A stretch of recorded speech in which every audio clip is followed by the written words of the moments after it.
welcome everyone first and foremost. So we're going to have the agenda on the screens, it looked like. I just want to make sure if anybody can see that or if we can make anything different. Of course, there are paper agendas as well. So I know those are maybe a little tough to see. So there are paper ones, I guess, if that's a better option. Go ahead and grab yourself one of those. So we're going to go through the regular process of our meeting here. There is kind of a section for public hearing, so if you have something to say and would like to, you're welcome to come up to the podium, address the commission with your name and address, say whatever you want, respectfully to everyone on the commission, being equal, and then we'll go through some discussion after that as we go through our process. So, just a little bit. So, with that, it's 7 o'clock. I'll call this May 2nd Planning and Zoning Commission meeting to order. We'll begin with a roll call. Paige, would you help us?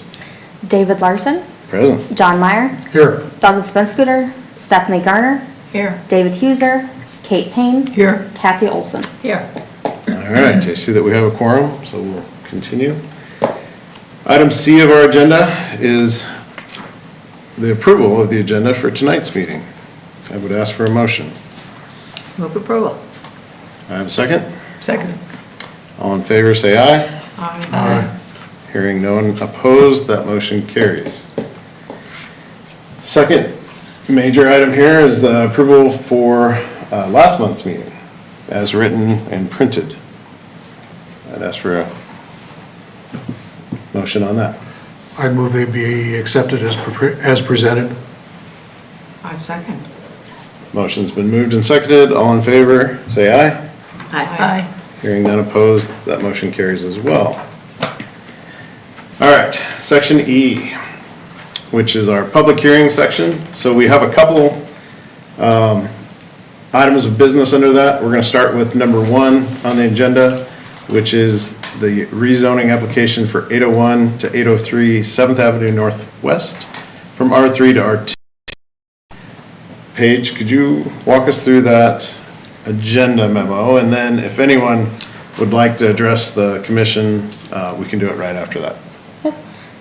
Chad Heim is requesting to rezone from R3 to an R2 to allow him to build a single-family dwelling on that lot. As in the area, there are single-family homes across the street and duplexes along his side. The building of a single-family home, which is why he's requesting to go down to an R2. He's unable to be here tonight, but it will be just a slab home, no basement. Okay. I'm having a hard time hearing what you just said. Yeah. Chad Heim is the owner. He is requesting to rezone from an R3 to an R2 to allow him to build a single-family home. The R3 district does not allow single-family homes. As you'll see on one of the maps, there are across the street some single-family homes that are also zoned R3. Those are essentially non-conforming because they would not be allowed to be built in today's code. And so he's requesting to rezone it down to an R2 to build a single-family, just on-slab home with no basement.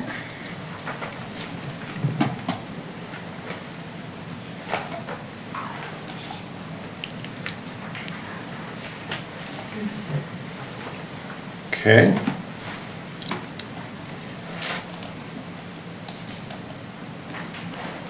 So discussion for the commission here.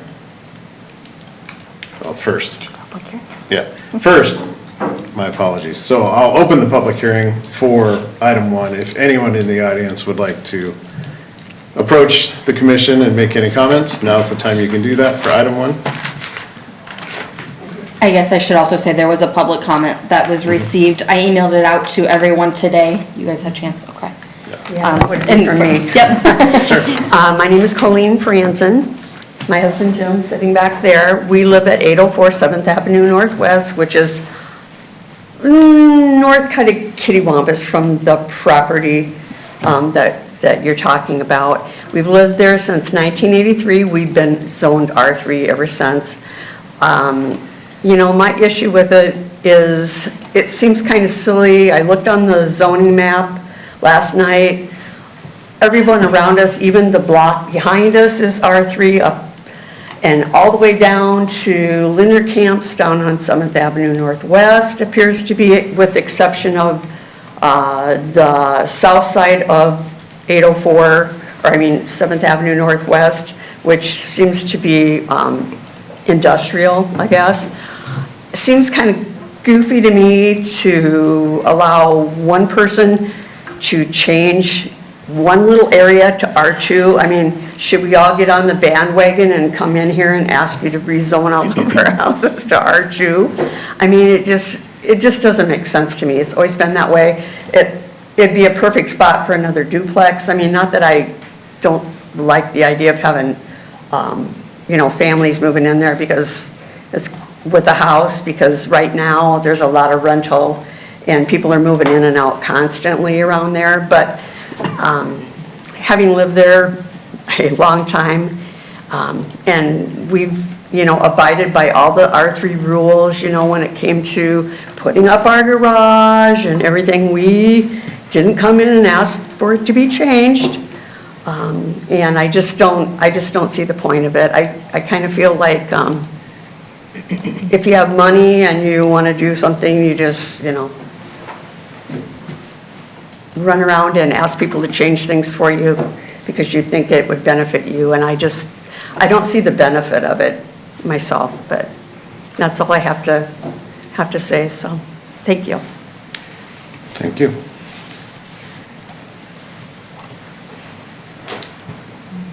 Any other comments from the group here tonight?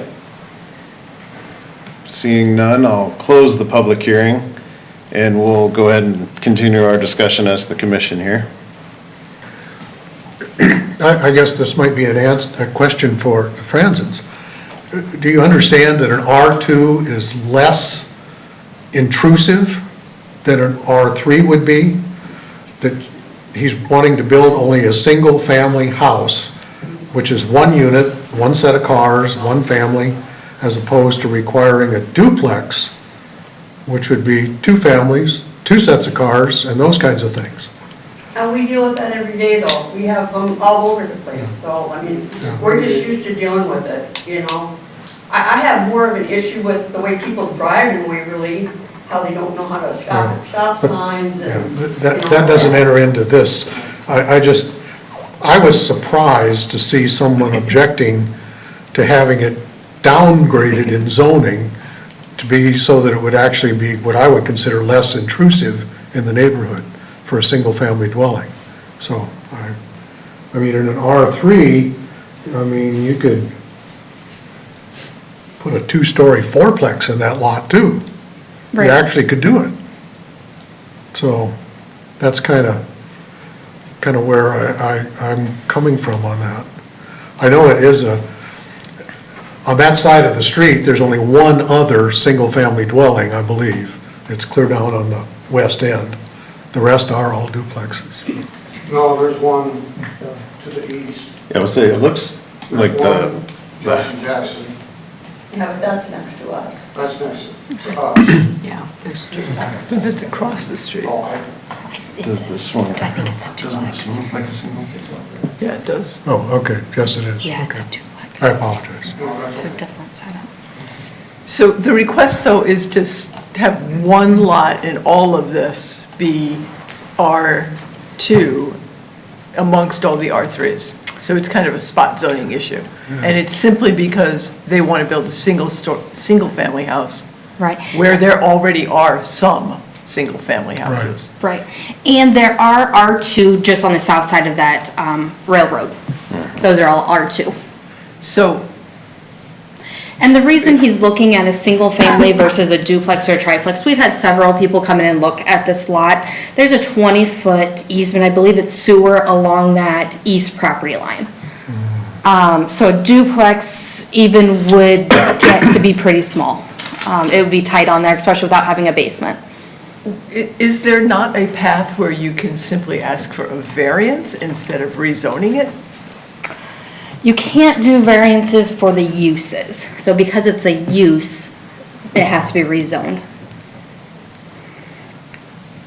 If it was just setbacks, some of those dimensional requirements, it could be a variance, but for the actual use. It just has seems to be like a really odd condition that a single-family house, like was said, is why it's less intrusive, it's less cars, it's less everything, less garbage to pick up, less of all things. So it doesn't seem like it would have a significant impact on the neighborhood at all, but it also seems weird that you would spot zone it and make one lot be different. Yeah. It's one lot amongst others that are non-conforming uses.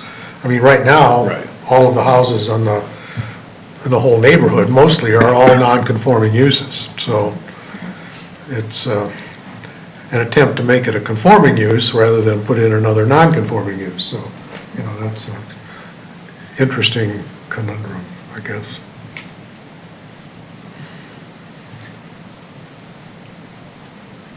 Was there a reason historically why this was R3?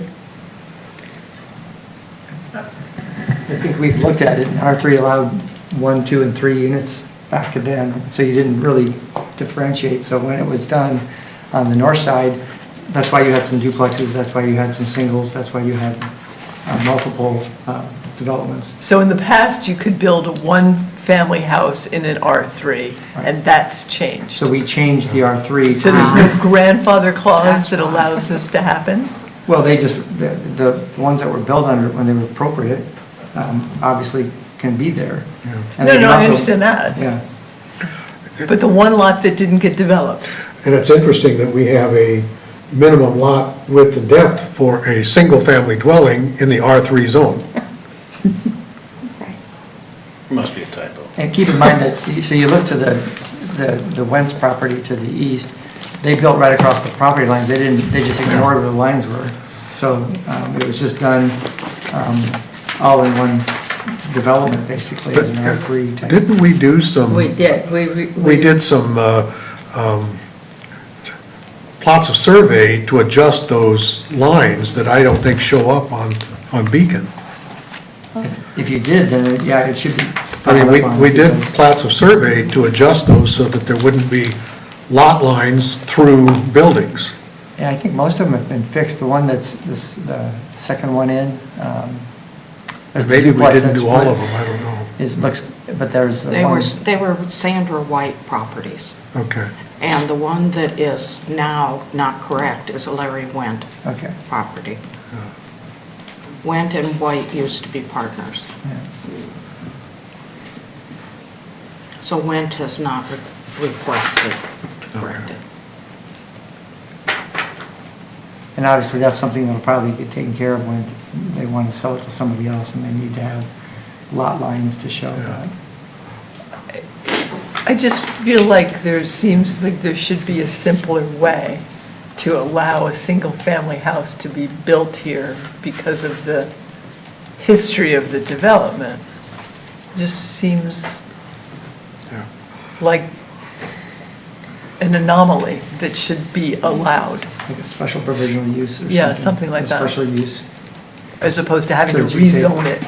Because there is obviously consistency around it that has some like-type properties. Yeah, And this yeah. historical. I feel like it's, the letter of the code is not helping anybody here. We were trying to change R3 so that it was appropriate for those areas where you just wanted R3 and not the R1s and R2s, and maybe in that same area, because it's for more multiple structures, that kind of thing. And so it developed into a different kind of R3. So while on the one hand, it looks like a spot zone because there is that, just two single families. Well, it'd be one lot that is zoned differently than all the others. Right, it is zoned differently, Yeah. yeah. But if it were going the opposite direction, it would be more problematic if we were, Yeah, I mean, if it was a bunch of single-family homes, they would all object that you built a multi-unit building in their backyard or side yard. And all the properties on the south side of the road would be allowed in R2. would be Yeah. A consistent a use. consistent R2 district. What if the current dwellings that are single-family dwellings in the R3 zoning requested R2 zoning? The comp plan doesn't really address, it goes to multifamily and then It's not. other residential. It that doesn't really granular. have a Yeah. differentiation between one and two family or low density. Most of that development on this whole area, it would be consistent with R2. And it, I mean, and if we're Putting- concerned about spot zoning, I mean, there's still spot, or it's not really spot zoning since R2 is below the railroad tracks. Spot zoning doesn't mean it has to be, I mean, we just discussed that at our intro to P and Z workshop, how that wouldn't. I mean, the overall thing I looked at when I look at this, I drove by and I said, is a single-family dwelling going to look like an intrusion or be inappropriate for this row of houses? And I could not say no. I mean, I just couldn't. Everything across the street are single-family. There is a couple single families in the row now. I just don't see that it would be an issue. And I'd certainly like the lot to get developed. You know, it's, So, developing along railroads are not a very popular thing. And if we've got somebody that wants to do it, I hate to discourage that, but, yeah. so. to Kate's question, there is no alternative way to address this? No. So are the current single-family dwellings in the R3 non-compliant? Could they be rebuilt if they were destroyed? Yes, they can, because we have a provision for that. Yeah. They can get rebuilt as is, they can't enlarge. Yeah, so they can build on the footprint. Yes, yeah. What a silly conundrum. Well, that's what grandfathering does, you know, it's, Well, I mean, somebody just should have built a single-family house here before the zoning rules changed, and then we wouldn't be having this conversation. we would have. If it was that liked easy. Yeah, I mean, it's kind of as if, and I think this is the intent, right? The current zoning regulations are skewed more towards new development than infill, right? So I feel like we're gonna have infill questions over time, right, as these things happen. And, you know, zoning being zoning, and those rules being black and white, we'll call it, you know, it does put us into this situation where, you know, this is a mixed neighborhood, yet we have a request for one of the mix that's not allowed in that zone. So I missed the response here. Are any of these that are in the R3, would they all be compliant with an R2? The only one that isn't is the one that is across the lot lines. Oh, And so it yeah. basically was done as an R3 type of thing, because they did multiple, on just across all these lots as a whole. But he could do a plat, a survey, and adjust the lot lines and make them compliant. Okay. Well, are we ready for a motion? Well, the only other observation I want to make is that the comment, the public comment, isn't about, I guess I don't understand the public comment. Is the public comment about the rezoning of one lot? Or is the public comment about the idea of a single-family house being built in this neighborhood? The comment is about changing one little space that's been R3. So it's about the zoning, the spot zoning? It's about the zoning because it's R3, and to me, it just doesn't make sense for one person coming in wants to have one little area change. So does that mean, you know, that we all can come in and start changing? I mean, you know what I mean? It just doesn't make sense to me that that one little area and everything around it is R3, you know? I mean, there's on the south side of the tracks, over by the college and that, I don't know how much of that, I can't remember how much of that is R3. I think some of that. Well, it's not, I mean, the college part's It's- different, but, Institutional, yeah. but the houses that are kind of behind a little bit to the east are R2, Yeah. which is, It's a messy zone. It's just, Yeah. I mean, this lot can't be developed under R3 rules. right. So it's worthless if you don't change it to something. Water's gonna run back on us. So it's only buildable in an R2 situation? Because of the setback type Yeah. issues and the easement issue with the sewer line. And if we didn't change it, he couldn't build because it would be non-compliant. But yet, it doesn't comply for an R3 either. You know, you have a really small Yeah. duplex. So, a really small duplex, which would be really difficult. Yeah. Yeah. So the question then becomes, we want development, we want someone to be able to build something there. If we change the zoning, recommend changing the zoning, then a house could be built there.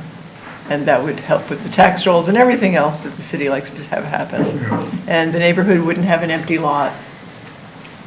But there would be this weird spot zoning condition, Well, because there's really no other workaround. it would be a spot zoning, but it wouldn't be a weird condition in the neighborhood. It would fit.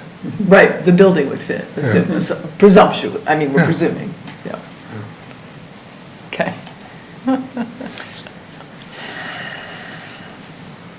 Well, I'll put a motion before the commission. I would move that planning and zoning recommend approval of the zoning at 801, 803 7th Avenue from R3 to R2 to the city council. I'll second that. All in favor, say aye. Aye. Aye.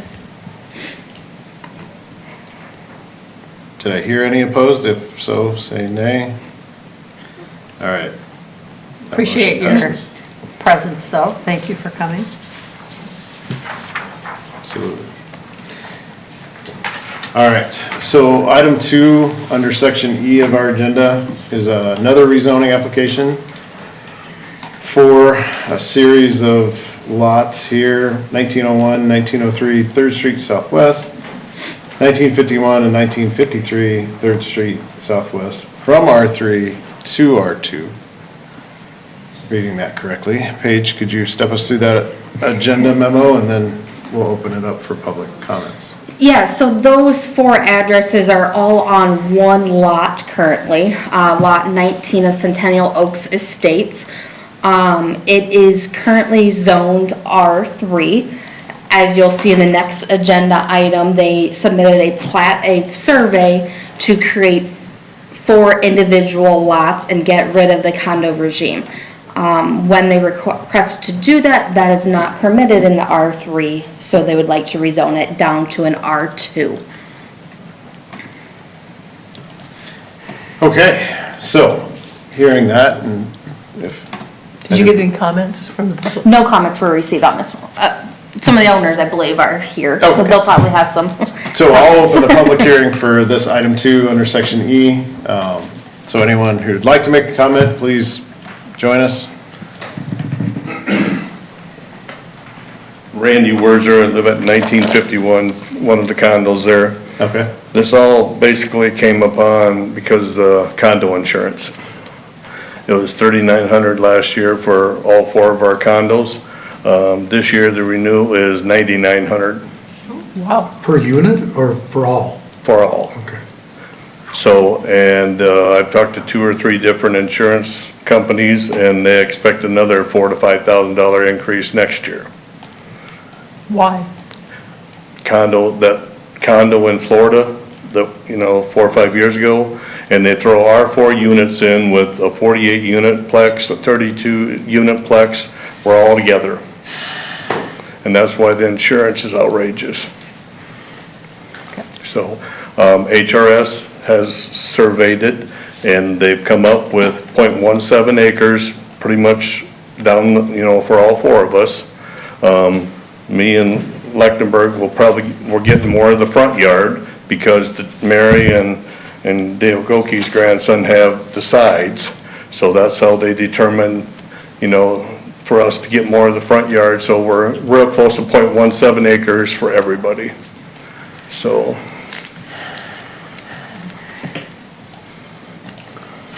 Any questions?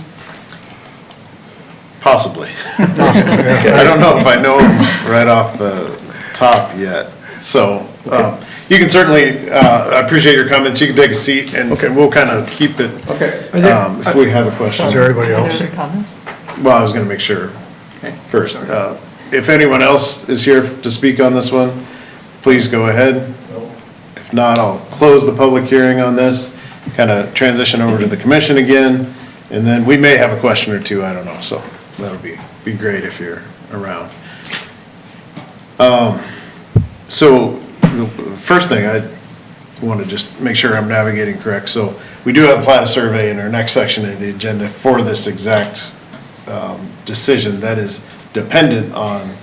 That's what I would say, they should be contingent upon each other, because Right. you don't want to rezone unless the plat is approved, Right, so. and vice versa. From a discussion perspective, maybe they'll intermix here a little bit, but we'll try to. Yeah, I think they're kind of together, for sure. Yeah. I mean, Tricky. the question I have is, how can we approve a plat of survey? You know, if we approve the rezoning, get to an R2, which is duplexes, okay? How can we approve a plat of survey that are non-conforming side yards, front yards, rear yards, so on? If we approve the rezoning and they want this plat of survey, which I fully understand, wouldn't that have to go to Board of Adjustment for review? Because there's exceptions to side yard and front yard and lot width and all of those things. The other, I guess that's a question. And then the other thing I looked at is when I look at the zoning map, the adjacent property to the south is planned development. Now, I understand that planned developments are supposed to be developed all together, but what if this was made a planned development and this plat of survey was then approved to be the plan for the planned development? Then it would be in compliance, would it not? I'm asking that. Say that again? So they ditch their regime? Well, I mean, we're gonna be non-complying if we make it an R2, okay? But planned developments, I mean, all of the units that are south and around Eagle Ridge, they're all single families, basically, with no side yards and all that kind of thing. They were approved as a unit, as a development, okay? Well, this would be a different owner arrangement, but it's still, the footprint is kind of like those. So I was wondering if that is an option, procedurally. I'm trying to figure out how we can approve it with all the yard problems, So I think we figured out the only real yard problem technically is between the buildings in the middle lot, the middle lot line. Well, but 'Cause there's- they require a 7.5 yard side yard setbacks. Yeah, there's 1.7 and 1.5. And the lots don't have the frontage required for R2 zone. Well, technically, they sort of do. I mean, they all go to the street. Could I ask you a question? 20 feet. Did you guys check into how much would your insurance be if all this happened for each individual? I didn't hear you, I hear you. Okay, that's okay. So if this all got approved, what would be the cost of your insurance policy for your individual unit? Would it be a 1,100 savings? each, and that's for Pardon? inside and outside. And that was how much? 1,100 a year. Okay. So it's How can just the this be? condo thing, that's the condo designation, it's just the condo designation that's making your insurance go crazy. American Family is who we have our insurance But with. it's because it's a condominium. Right. And because you're an adjoined property, so you share a roof, you share a wall. And I live in one of the planned developments. And so we are high-density, single-family dwelling. We don't share anything, so I pay for the insurance on my dwelling, inside and outside. And then the HOA pays for the common ground. We have our attorney drew up a common wall agreement. Yeah. So that, with that type of application, your insurance policy probably, does it insure into the drywall, inside drywall? And then you insure the inside of the dwelling? That's the way the old policy was. Yes, that's what I meant, yeah, Correct. yeah. But the new policy, one policy will cover everything. Yeah, then it would function as a single-family dwelling with an adjoined wall. Right. Yeah. I mean, Thank you. the dimensions in an R2, lot width is supposed to be 65 feet, and I guess, are you saying, Bill, the lot width back at the building line So is 65 Are we feet? done with this, gentlemen? I'm sorry, excuse me. So if you'd like to sit back down. Thank you, sir. So when we started looking at this, it's really kind of an interesting situation because you hate I to agree. make somebody pay extra money for insurance. And I believe there are companies out there that probably would look at it the same way, whether it's a condo or whether it's this setup. If one's not doing that, then they're not doing their job, because you really have to look at what's there. Right. And it really does fit the R3 perfectly as a condo, because that's the way it's set up. I don't like to be in front of people that are spending money because it's true that they're getting charged more, when it really won't make any difference in the neighborhood, whether they're 2 or 3 and next to each other. I think kind of the same argument could be made for the first. Well, yeah, item we had here. I'm trying to figure out how to make it work, because I think I understand the idea. It's a good idea, don't get me wrong. I just have a problem with the zoning, planning and zoning approving a plat of survey that makes non-conforming uses. I'm not sure we can technically do that.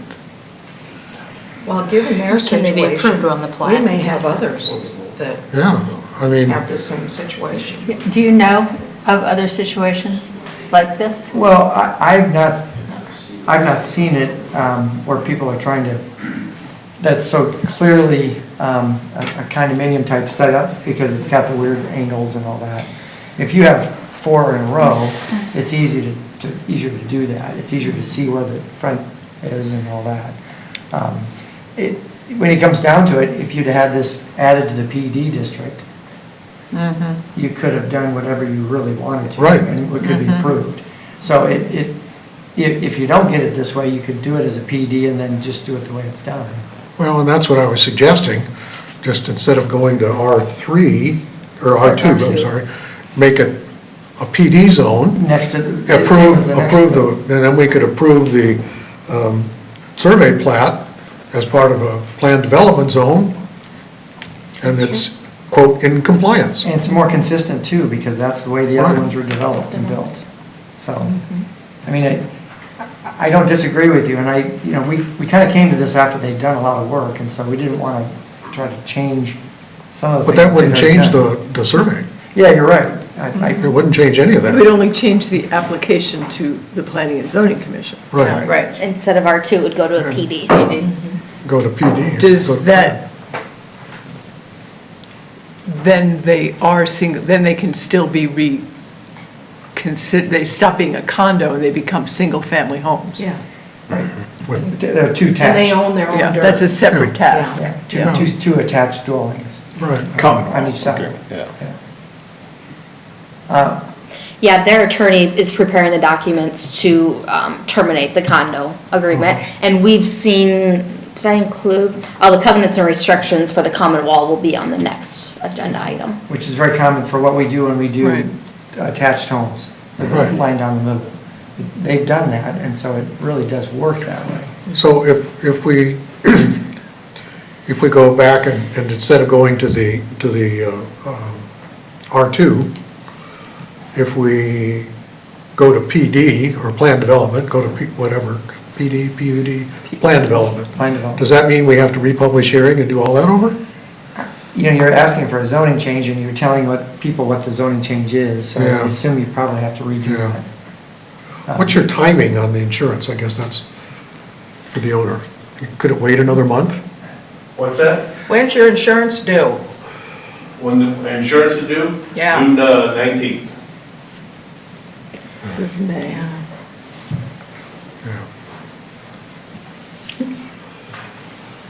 that creates a problem. Because, yeah, does the notice need to say what it's going to, since the notice was already sent out? That was my point, yeah.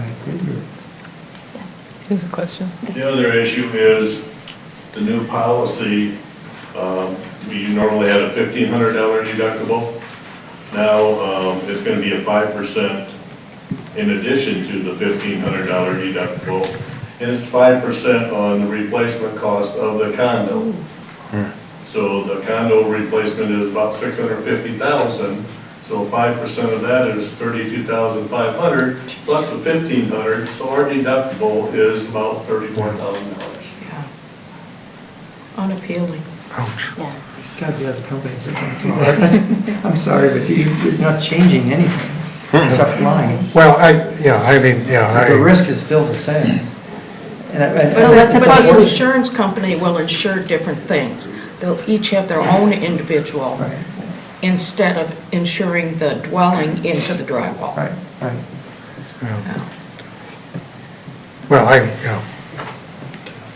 So if we were to move to a PD on something like this,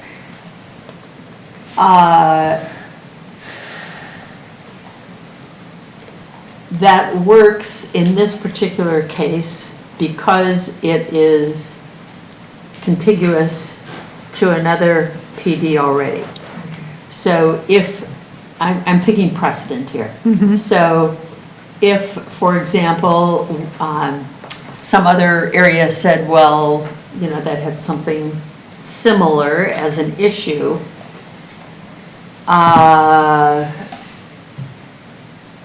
we'd be saying that would be possible if you are contiguous to a PD?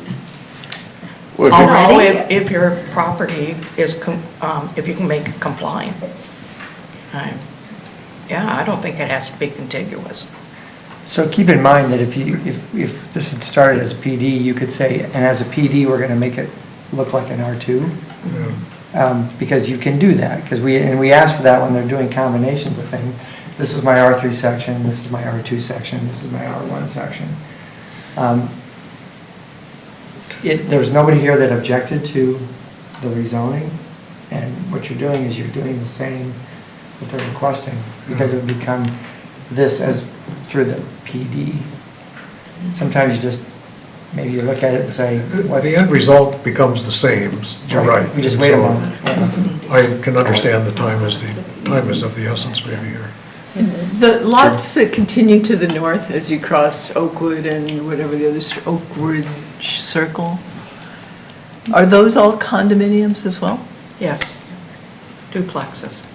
Yeah, I can see they're duplexes, I just didn't know if they were condo agreements. They're condos They there are. because they don't have lines. So Yeah. once we do it here, they're gonna get wind of it when their insurance comes Yeah. due, Right. and they're It's gonna it's trickle. gonna trickle all the way up to the, Theirs will be easier to do. Whatever that- Because it's Well, straight. yeah. not those are- church Whole anymore. street load of To the north, opportunity.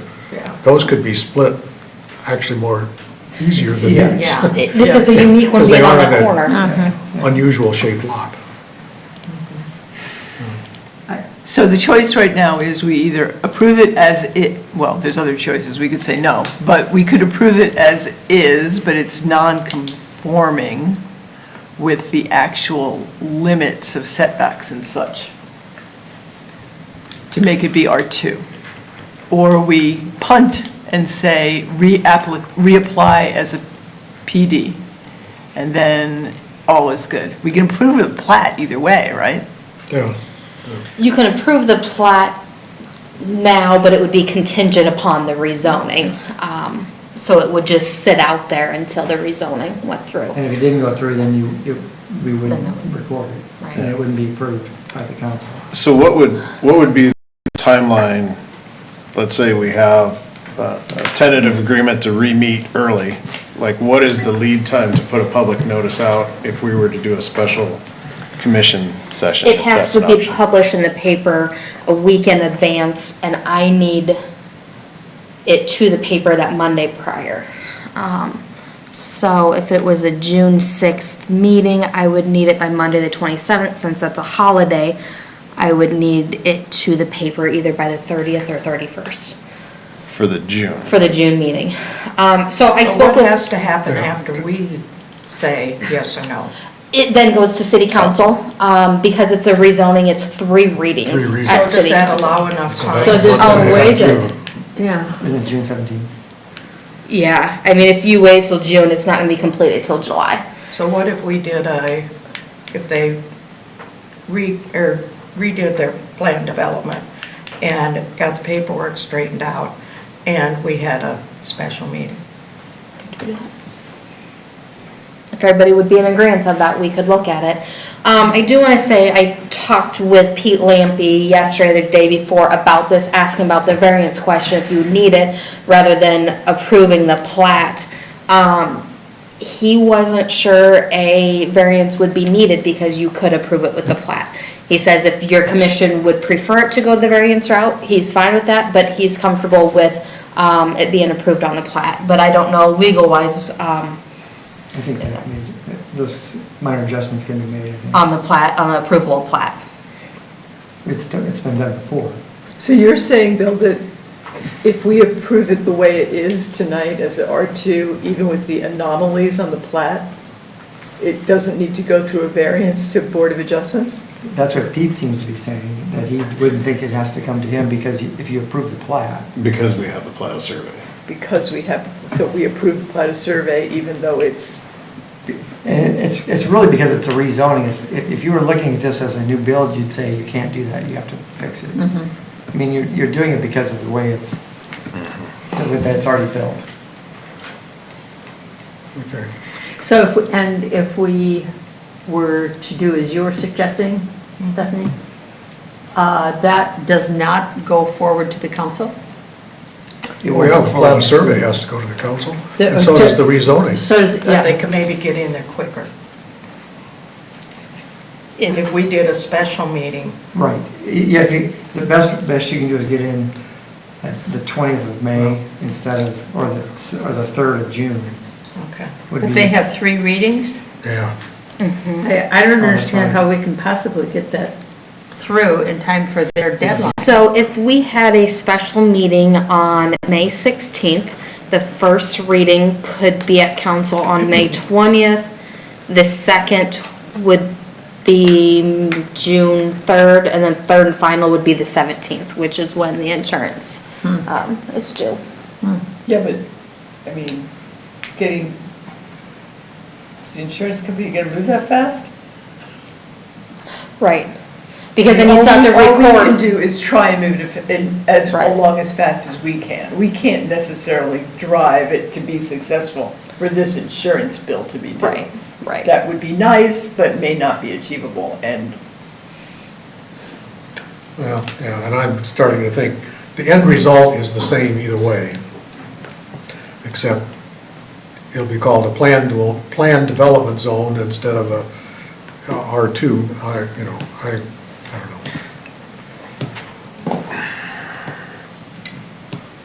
Could you go back and approve it as this, and then they apply for a plan development and rezone it? again, Like a Again. 2-step process? Yeah. Just throwing that out there. Might be a little overly redundant. I mean, technically, I like the plan development better because we are approving something non-conforming, which I don't like. yeah, it's a precedent piece is pretty, I mean, this is a weird anomaly because it's a really weird lot, but. Another one will probably come up somewhere. And I think that's the point, if I can jump in. You know, I think the other condo designated lots could potentially face the same problems, right? And I don't know if planned development works every time in every case, where ultimately, I think if we have a knowing non-conformance as an R2, it fits other areas better, this particular lot. And again, these are as-built, right? It's not a new development, which would would be an easier no from a discussion that you can't do that, right? Right. This is a non-conformist because it's RA. So the question I keep circling back to, just for clarification, if someone knows the answer.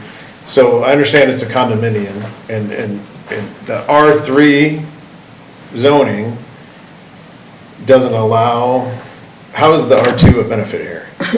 I guess it's the simple question. It could be, Because R3 does not allow single-family attached homes. And R2 does. Correct. Yes. Okay. Thank you. It's kind of the opposite of the argument we had. Just a few minutes ago. so I'll throw one more wrench a little bit. If this had been done from R2 from the beginning, it would have been, at the time, it would have been 5-foot setback for the side yard, which is the one that's the most important discrepancy, because the other ones are just because of funky shapes and things. It would have been a 5-yard setback, because we changed it to 7.5 From 5. from 5, After it was built. after it was built. Which is kind of why we said it was done right if it had been done that way at that time, For R2. for R2. So just from an insurance perspective,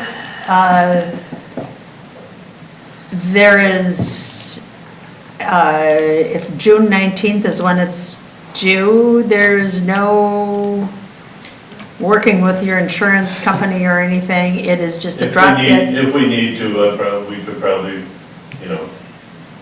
we're not staying with American Family, we will have a new policy in effect, so, with somebody. Well, from an insurance perspective, if you're going from American Family to another company, you are seeing the same rates? We will be covered till June 19th. As a non-condo, they had a quote, he said, from another company. And they checked condo rates with other companies as Okay, well. Okay. And they were consistent? Correct.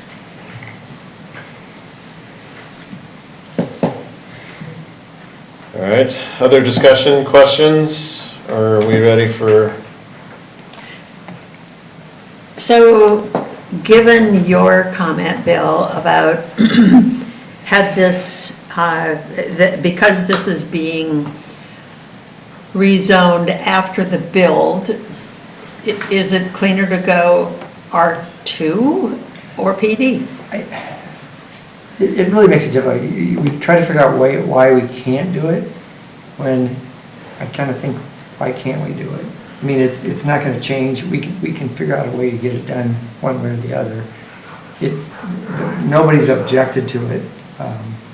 It's going to be consistent with the neighborhood as it has been for 20 or 22 years or whatever. So, I mean,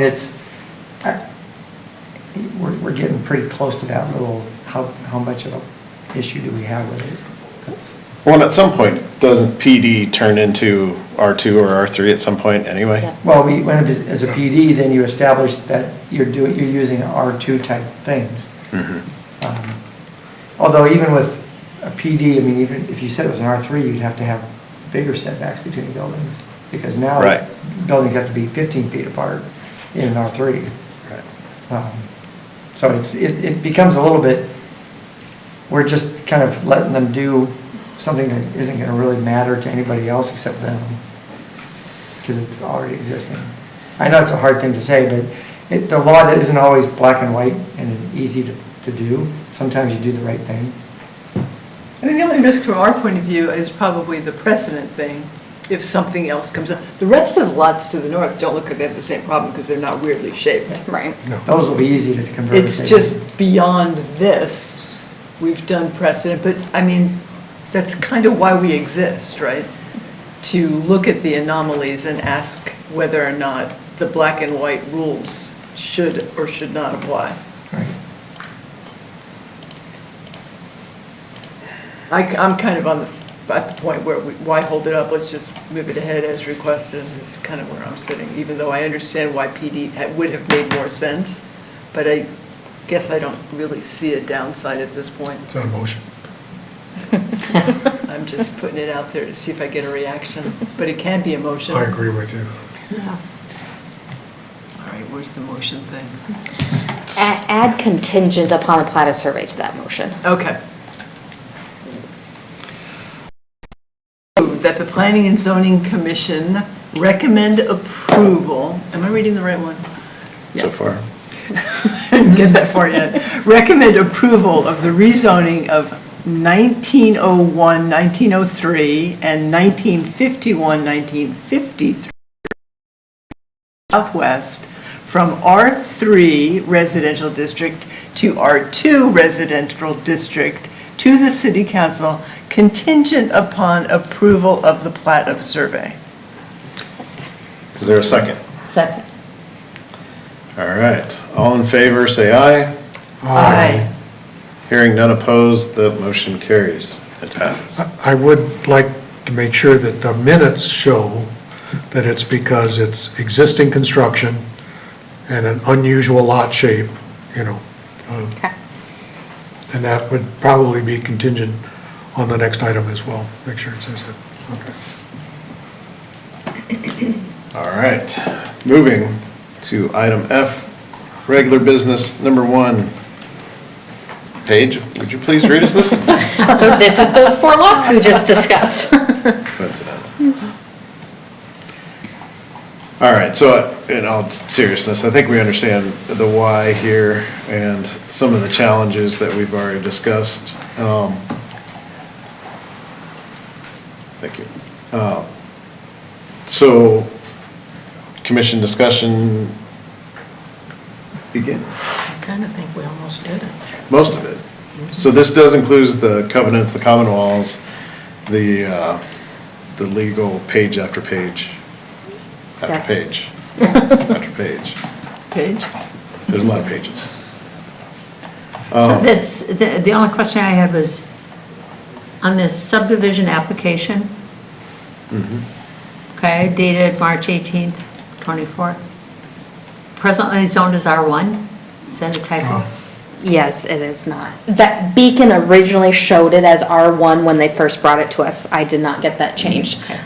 We looked back at all the rezonings and it should have been shown as R3, so I had them corrected prior to our meeting. Okay. Because it certainly wouldn't have qualified for R1. Good catch though.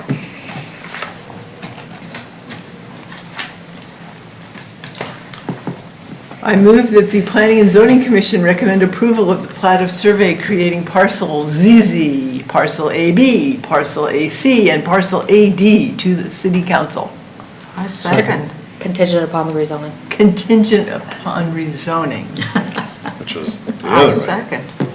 All right, so we have a motion, we have a second. All in favor, say aye. Aye. Aye. Hearing none opposed, that motion also carries. Stephanie, did you second that? Okay. It's kind of a tie, but I think, give it a second. Okay, item 2 under regular business. Stone Meadows, final plat. I see we have audience members from there, so. Yes. Good.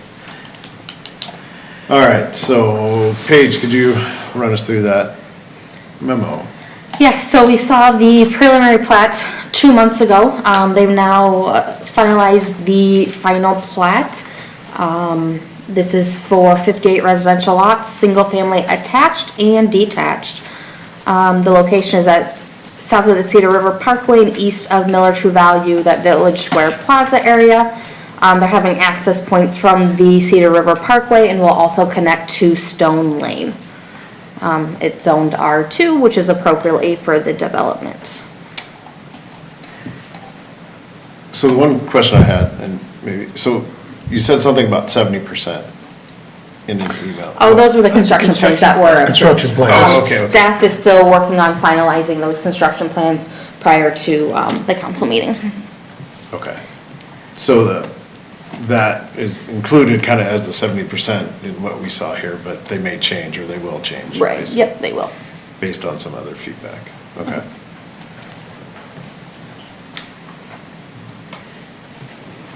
I'll start with a few comments. I look at the ordinance and with the final plat are supposed to come the final plans, ready for construction. And they didn't come, so, or they weren't included in the original submittal. So I reached out to Paige and said, where do we stand with those? And that's when she put the 70% plans into it. And I started going through those, and I had several pages of comments. And I called Paige and I said, well, where do the staff comments and staff reviews stand with these things? So she was gracious enough to send me the comments that had been submitted by the on-call engineer, Bolton and Mink, and also some comments from Justin. And I looked at those and I got it down to really only about 4 of my comments that I didn't feel were really addressed in that, and I sent those to Paige, and I'm assuming they got sent down the mill to Justin and the developer. And so I guess I'm wondering what the status of that review is and where the final plans are. You know, I guess the impatience I have is that we approved the zoning and a concept plan 14 months ago, and we don't have final plans yet. So I was wondering where we were in getting the final drawings.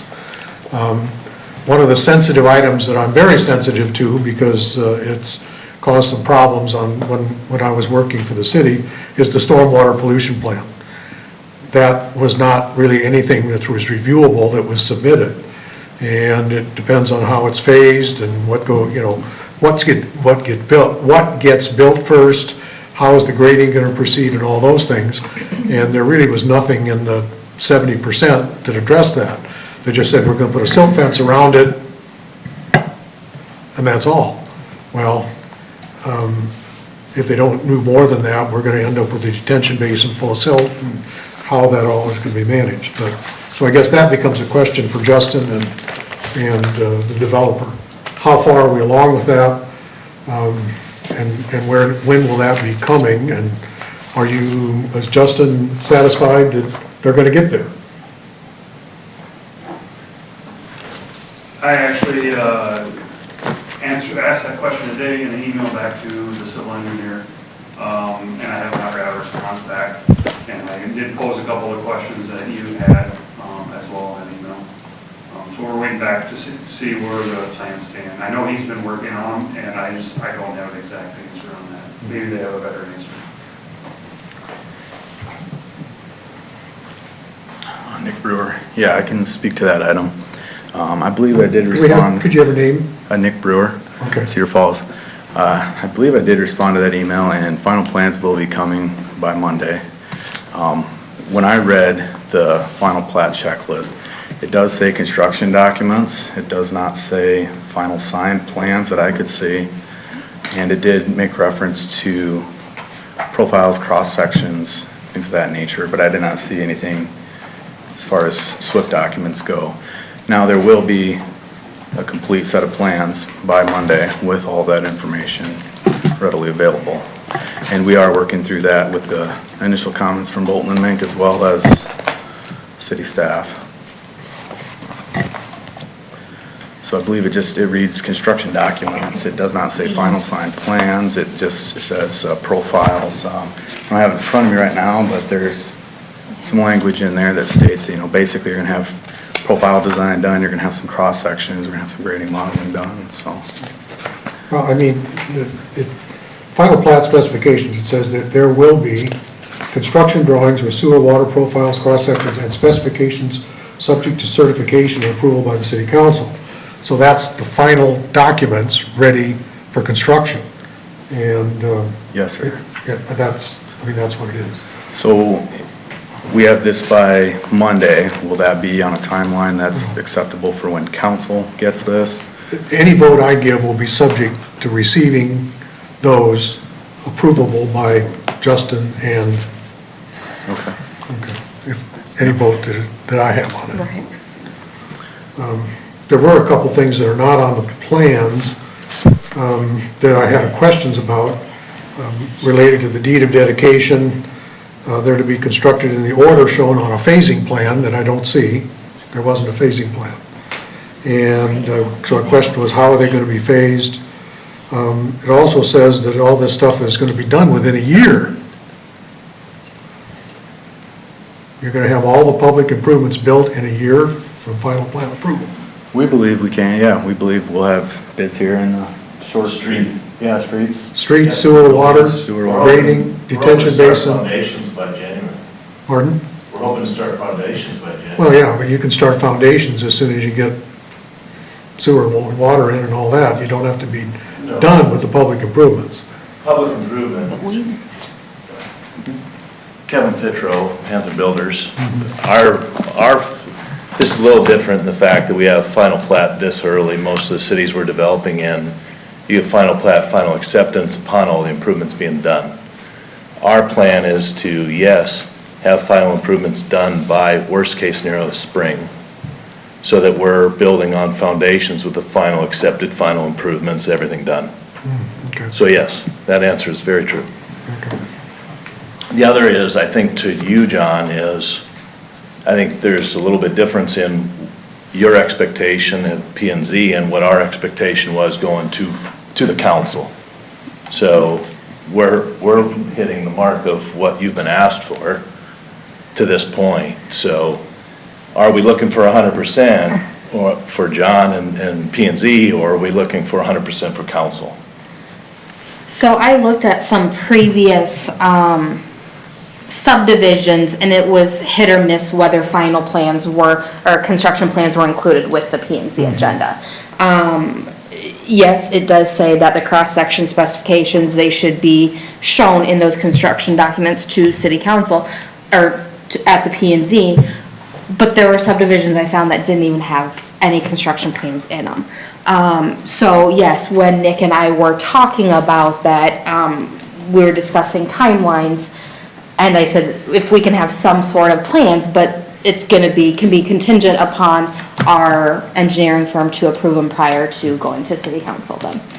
Well, and like I said, I guess I'm willing to do that as an individual commission member, but I want to make, because there were a lot of things on those 70% plans that were not city standard. They just weren't. Right. Yeah. Unless the standard changed. And I don't think it hadn't, based upon the comments that I saw. And you know, John, you're unique because this was your line of work, where a lot of the others on the commission were more looking at the land use, at the actual final plat document itself, rather than knowing the details of those construction documents. And I will say, you know, I looked at street grades and sewer grades and water depth and all those kinds of things, and it was related more to material and detail. But, Right. yeah. Okay. Yeah, I have to say, I was going to say, I don't remember ever reviewing construction documents in detail like this. We usually just would say, city engineering reviewed it and approved it, and we went, okay, from a planning and zoning point of view, it seems to meet all of the requirements. So, yeah, that does feel a little different here.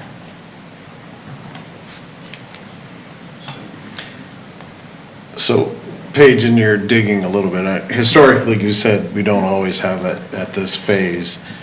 What does kind of our mandate say? That it has to be included, and we have to hold builders accountable to that, or it's not included? The section John's referring to is in our subdivision code final plat specifications, that says the final plat shall include and be accompanied by the following information. Number 16 says construction drawings with sewer and water profiles, cross sections and specifications subject to certification approval by city council. What does that say in regards to planning and zoning? It just says that that's, That's supposed to be part of the final plat. part of the And final we're plat. reviewing the final plat. Right. The final plat doesn't include specifications that are recorded, like the plat, the final plat. Yeah, final plat doesn't necessarily show all the details of cross grades and all that kind of construction document. It just shows lot lines Docu- and street right-of-ways, easements, those kinds of things. Well, but like I said, the specifications, it includes a list of 19 items. But I appreciate that unique background, and I think it brings something very important to our discussion. But also, I'm trying to understand consistency, I guess, from the commission's perspective. And if we're in error in something we've done or not. And I kind of feel like, you know, the final plat is more what we see, not, Well, all I did is I went to the ordinance and looked, and it says final plat specification. It says legibly drawn and scale and so on. The final plat shall include, show, or be accompanied by the following information. And there's a list of 19 items. I think it's fair that when the discussion was that other cities do this differently, it's very clear that they do, because you're focused on the plat, so you can know what your lot sizes are and how they're located. And the construction plans themselves are about public infrastructure and has to be approved by the engineering department and the public works. And those approvals that come through the council in that manner. I mean, I look at these drawings and go, they're very lovely, but I don't have any idea if they're compliant with the code or what they're supposed to do. I mean. And I do concede that we've asked for it so that you have some background. I think that's what the level of it's supposed to be for, is the background that you're going to get in looking at the rest of it. And I think everybody else gets a little bit, sorry. Well, I understand what you're saying, Bill. Yeah. But the ordinance says, this is final plat approval. Prior to submitting the final plat to the commission for its approval, the subdivider shall furnish all data and information as listed in section 103.4.02. And 103.4.02 is 19 items that are supposed to come with it. You know, it's pretty clear. Which of those 19 items are not included in this Well, 70% set?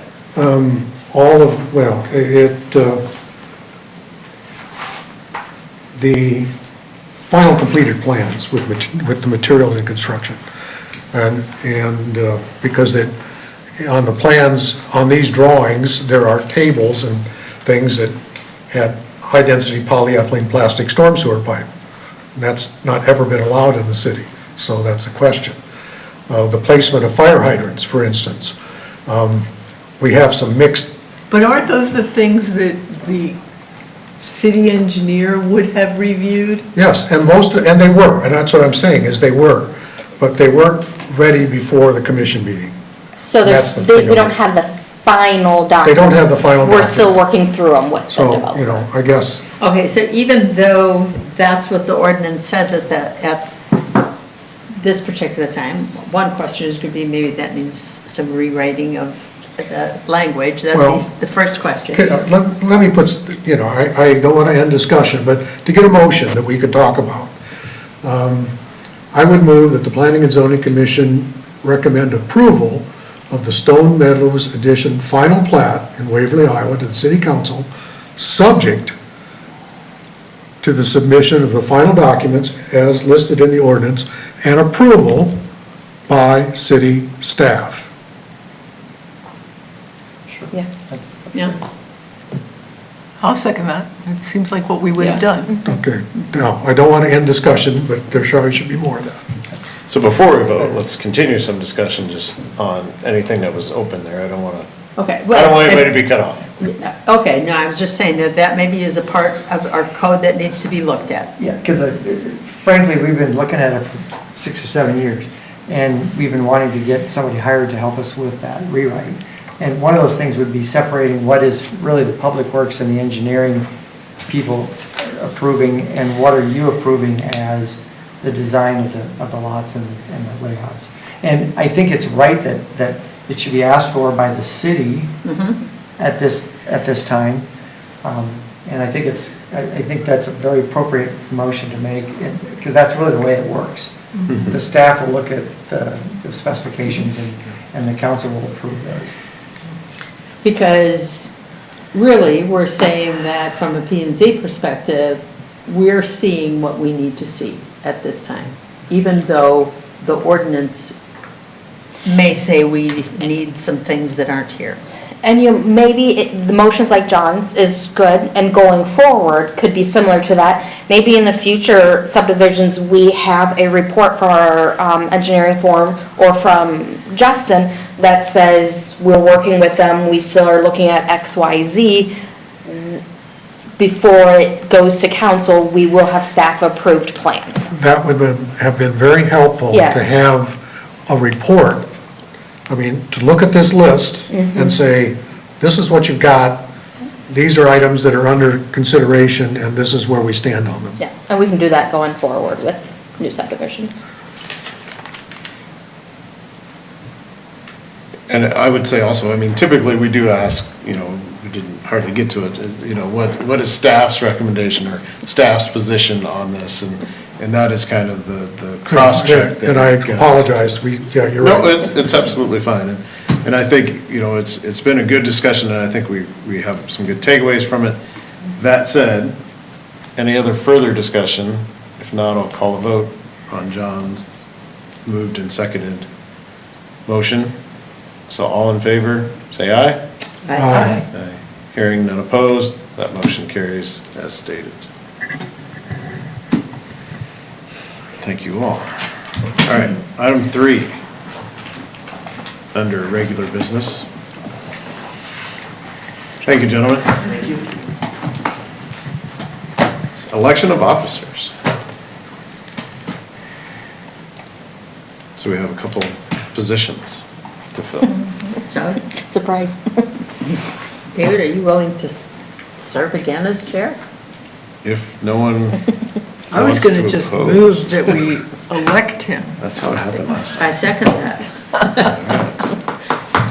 Do you vote on that in this case? All right, so. Yeah. So I move that we elect David Larson as chairperson for the Planning and Zoning Commission. Second. All right, so we have a motion and it's seconded. All in favor, say aye. Aye.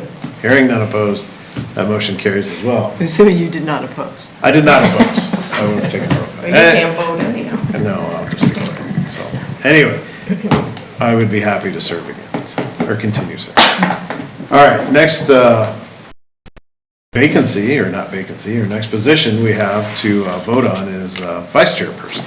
I move that the Planning and Zoning Commission elect John Meyer as Vice Chairperson of the Planning and Zoning Commission. I second that.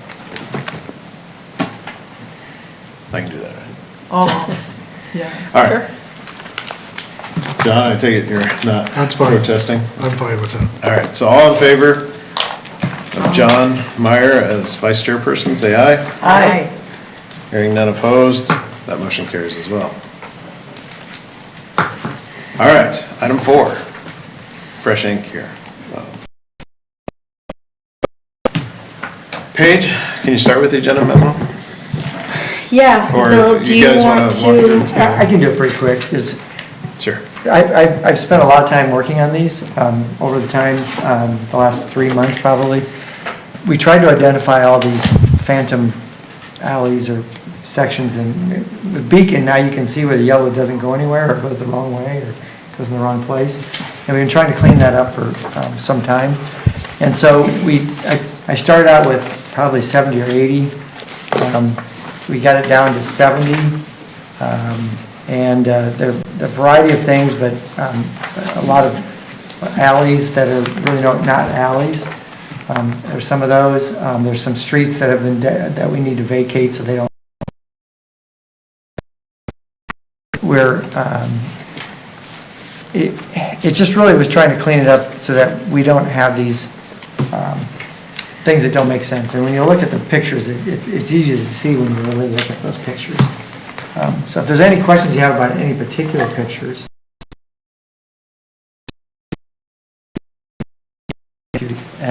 wanted to have some answers about.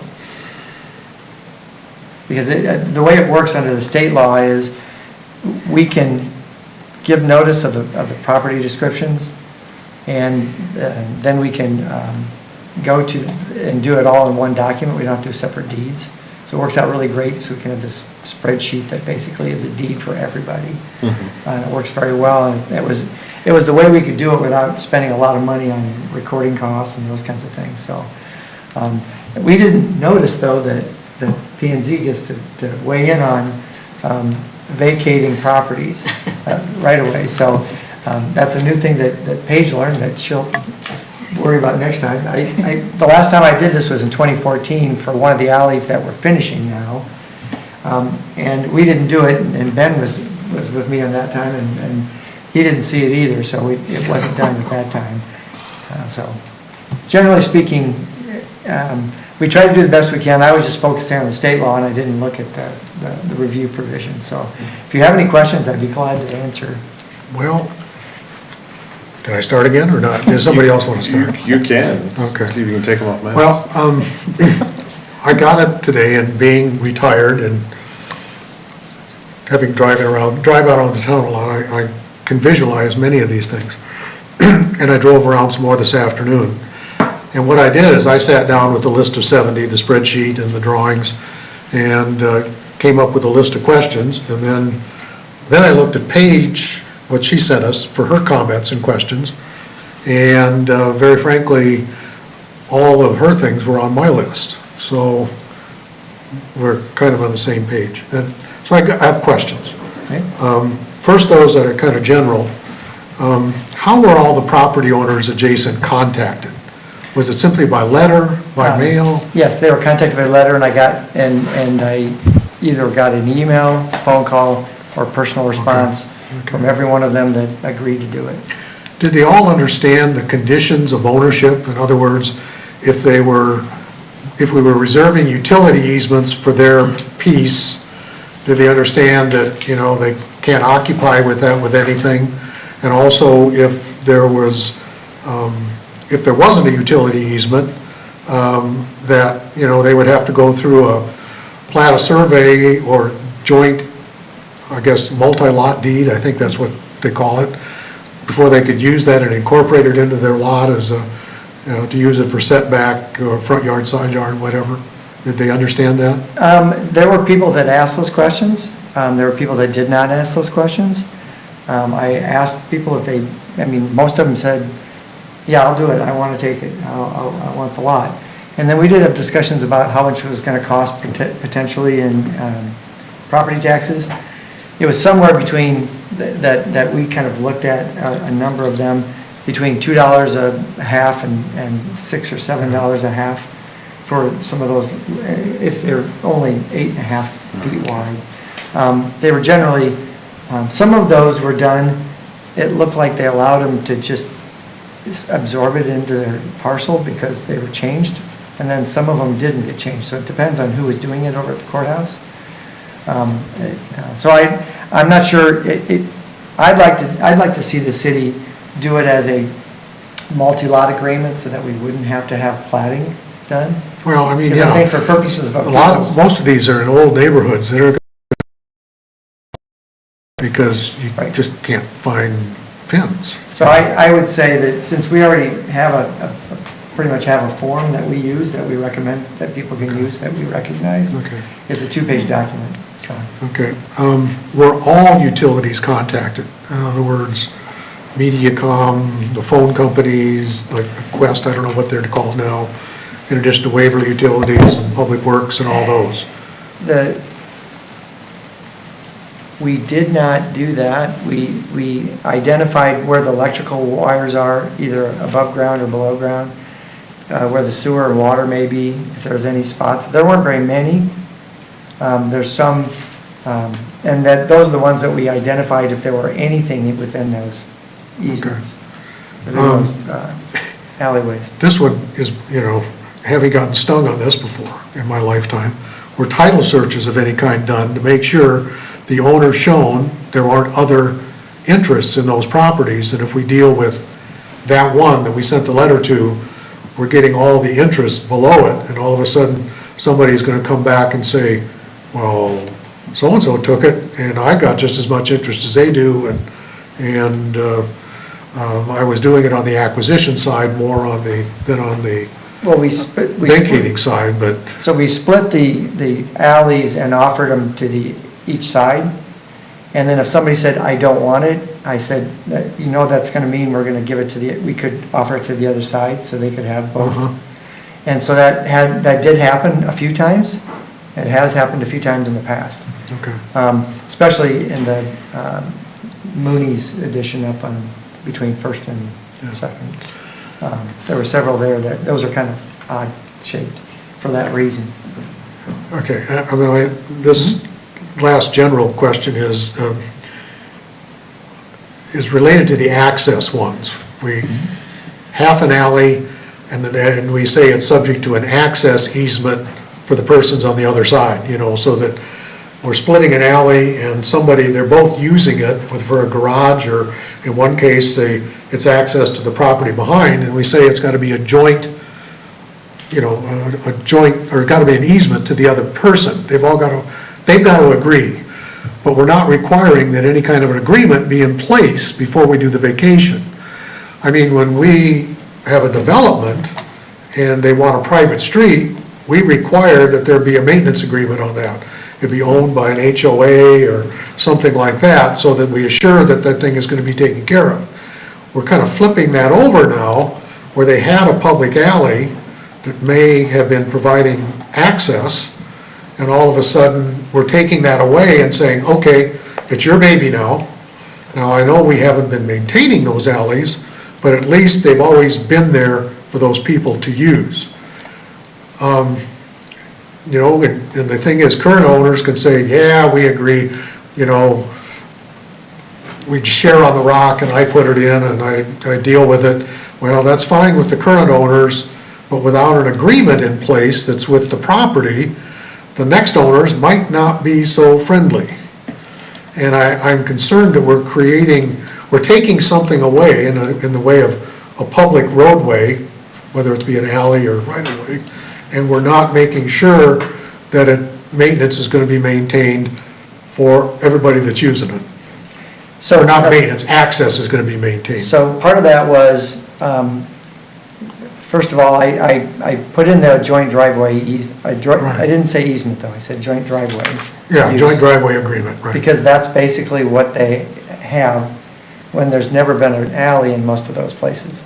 I mean, it backed up to the creek, so it was platted straight across the waterway, so it was never an alley on either side. Right. It was used as joint access, and some of them used joint, some had their own driveways, and we didn't have to do anything. So I felt that was something that protected both sides, because there was something in writing on how they received that title that said that they have to work with the people across the street and share that access. Beyond that, we just wanted to vacate it as a public right-of-way, which means we could do that and leave it in the city's name, but it wouldn't mean we would develop it and maintain it as an easement or as an alley. Well, I mean, the ones that come to mind are the biggest questions to me were, it's numbers 40 and 41, the ones there north of Casey's. Jansen and need to be around. Well, and they were the easiest ones to work with, because there's actually there's a description for the property that's curved, that comes down to the street. And you're So splitting the it. alley itself is split between 40 and 41, but the next part of 40 and 41 is actually, the city owns the patent, and we have described that as a division along the center line of that driveway. And Well- they each own each half, and they agreed to do that, that's what they wanted to do. Well, is there going to be a written agreement between those two people that says this is what it is? It's just the access, just the idea that it's split between them and they have a joint driveway agreement like I've done the other ones. And they're the ones that have said, we'll take care of it, we're working with it. So with new owners, The existing owners. I'm saying it's purchased, new owners of that property. You don't need an agreement to your. Well, and that's what I'm saying, is that shouldn't we make sure there's written agreements in place, that there's understandings?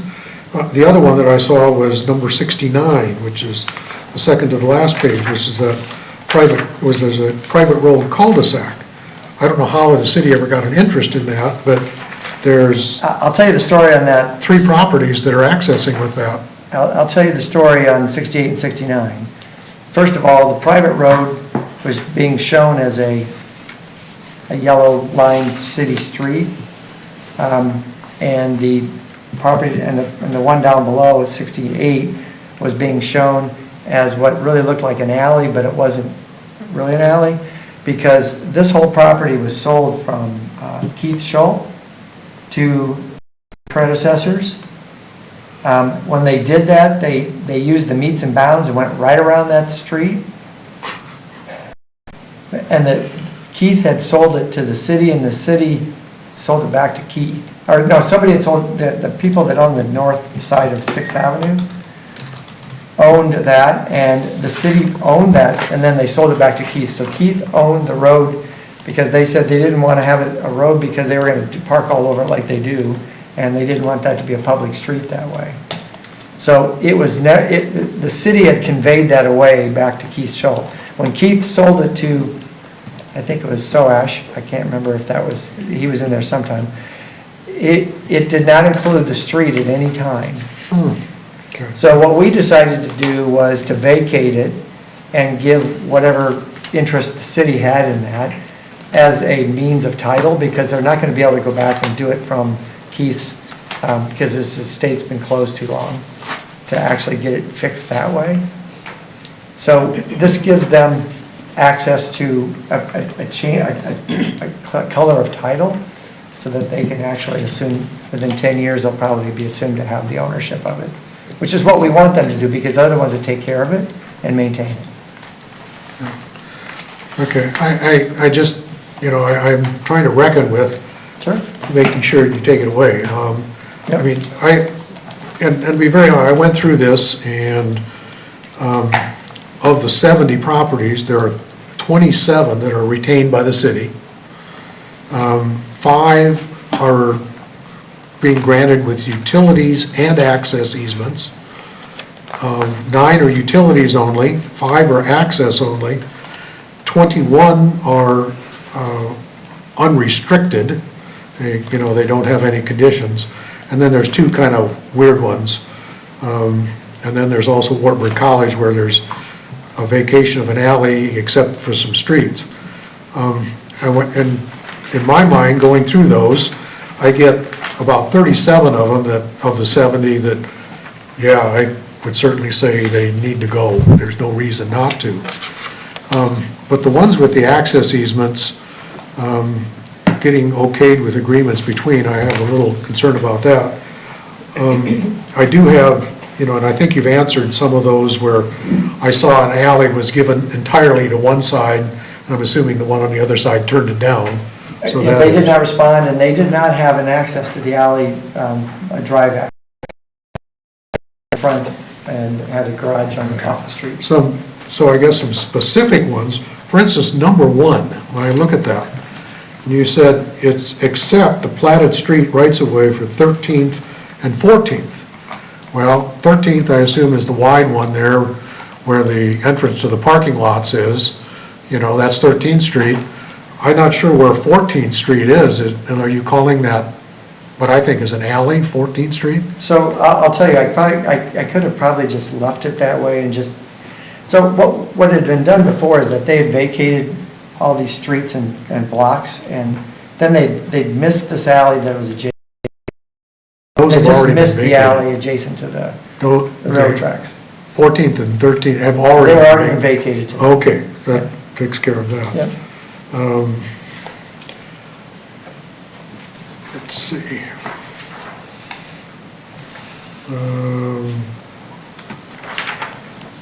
And number 2, Nestle's little piece that's across the rail trail.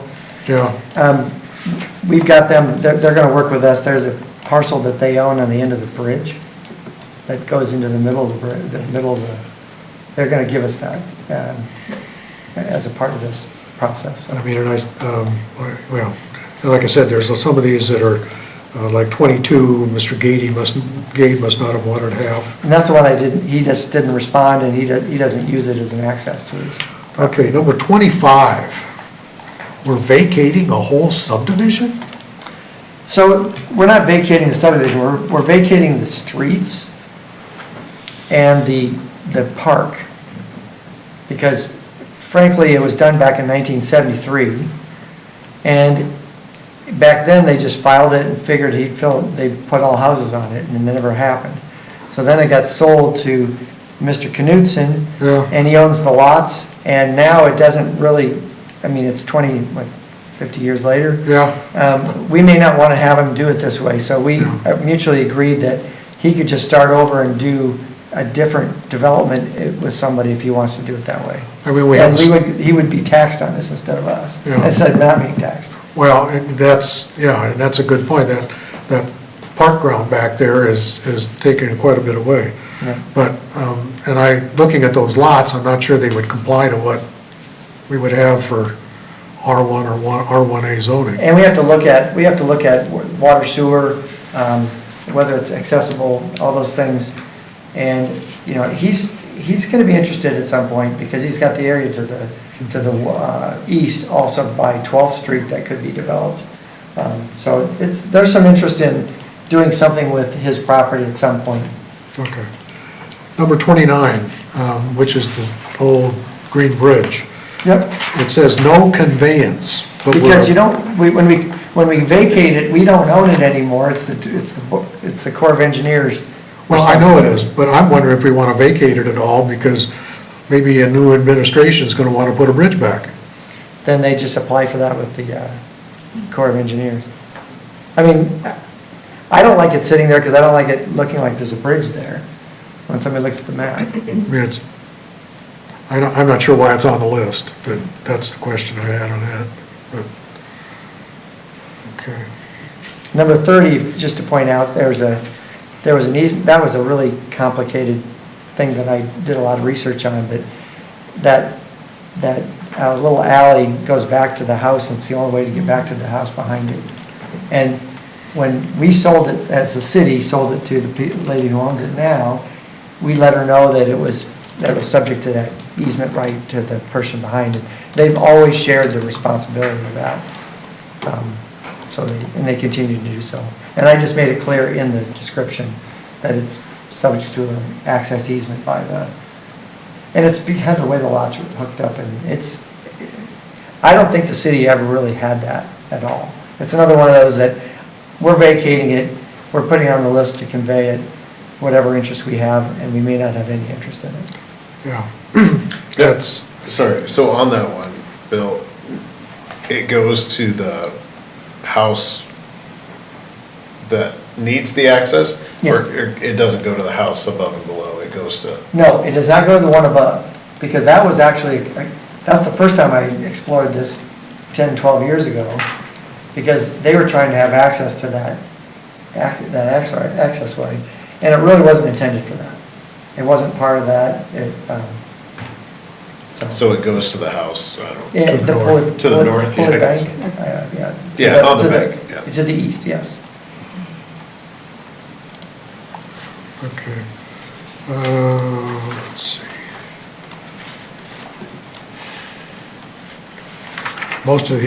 Many of these I have, this whole access thing, I'm still a little bothered with that. We get, next ones that I have a real question about is 55 through 63, behind the church there. So, back 4 or 5 years ago, 3 or 4 years ago, we were working with the church that actually wanted to acquire at least half of the alley or all of the alley, so they could actually fix some of the issues behind the church. Right. They ended up fixing those because we said, you can fix those and we want you to do that. And they were able to do that, and part of that is probably encroached on that alley. They did not want to have the south half, and so we decided to keep the south half adjacent to their property as a city parcel. Well, and the thing that gets, I look at that, and I look and there's electrical and other buried utilities in that, and that's, looking at Beacon, that's a 33-foot wide strip in there, okay?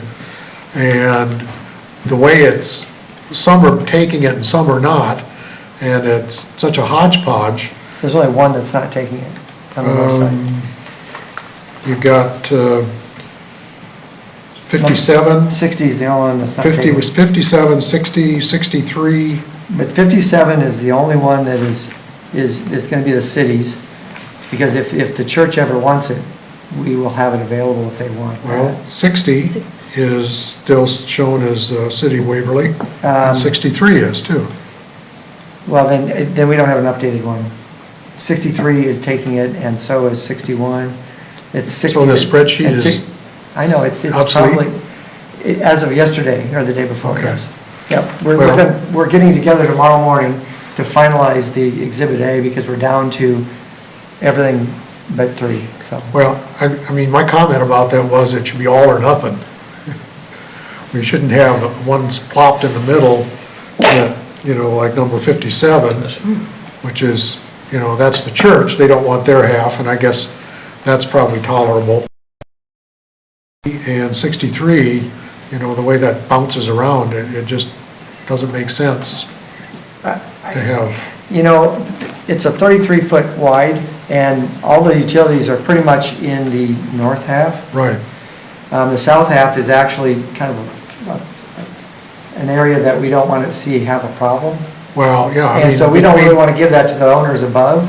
I mean, between the church parking lot and the north half of that thing is probably 25 feet of relief. Some of them, I mean, the north half is actually pretty level, and then it kind of cuts off in the middle.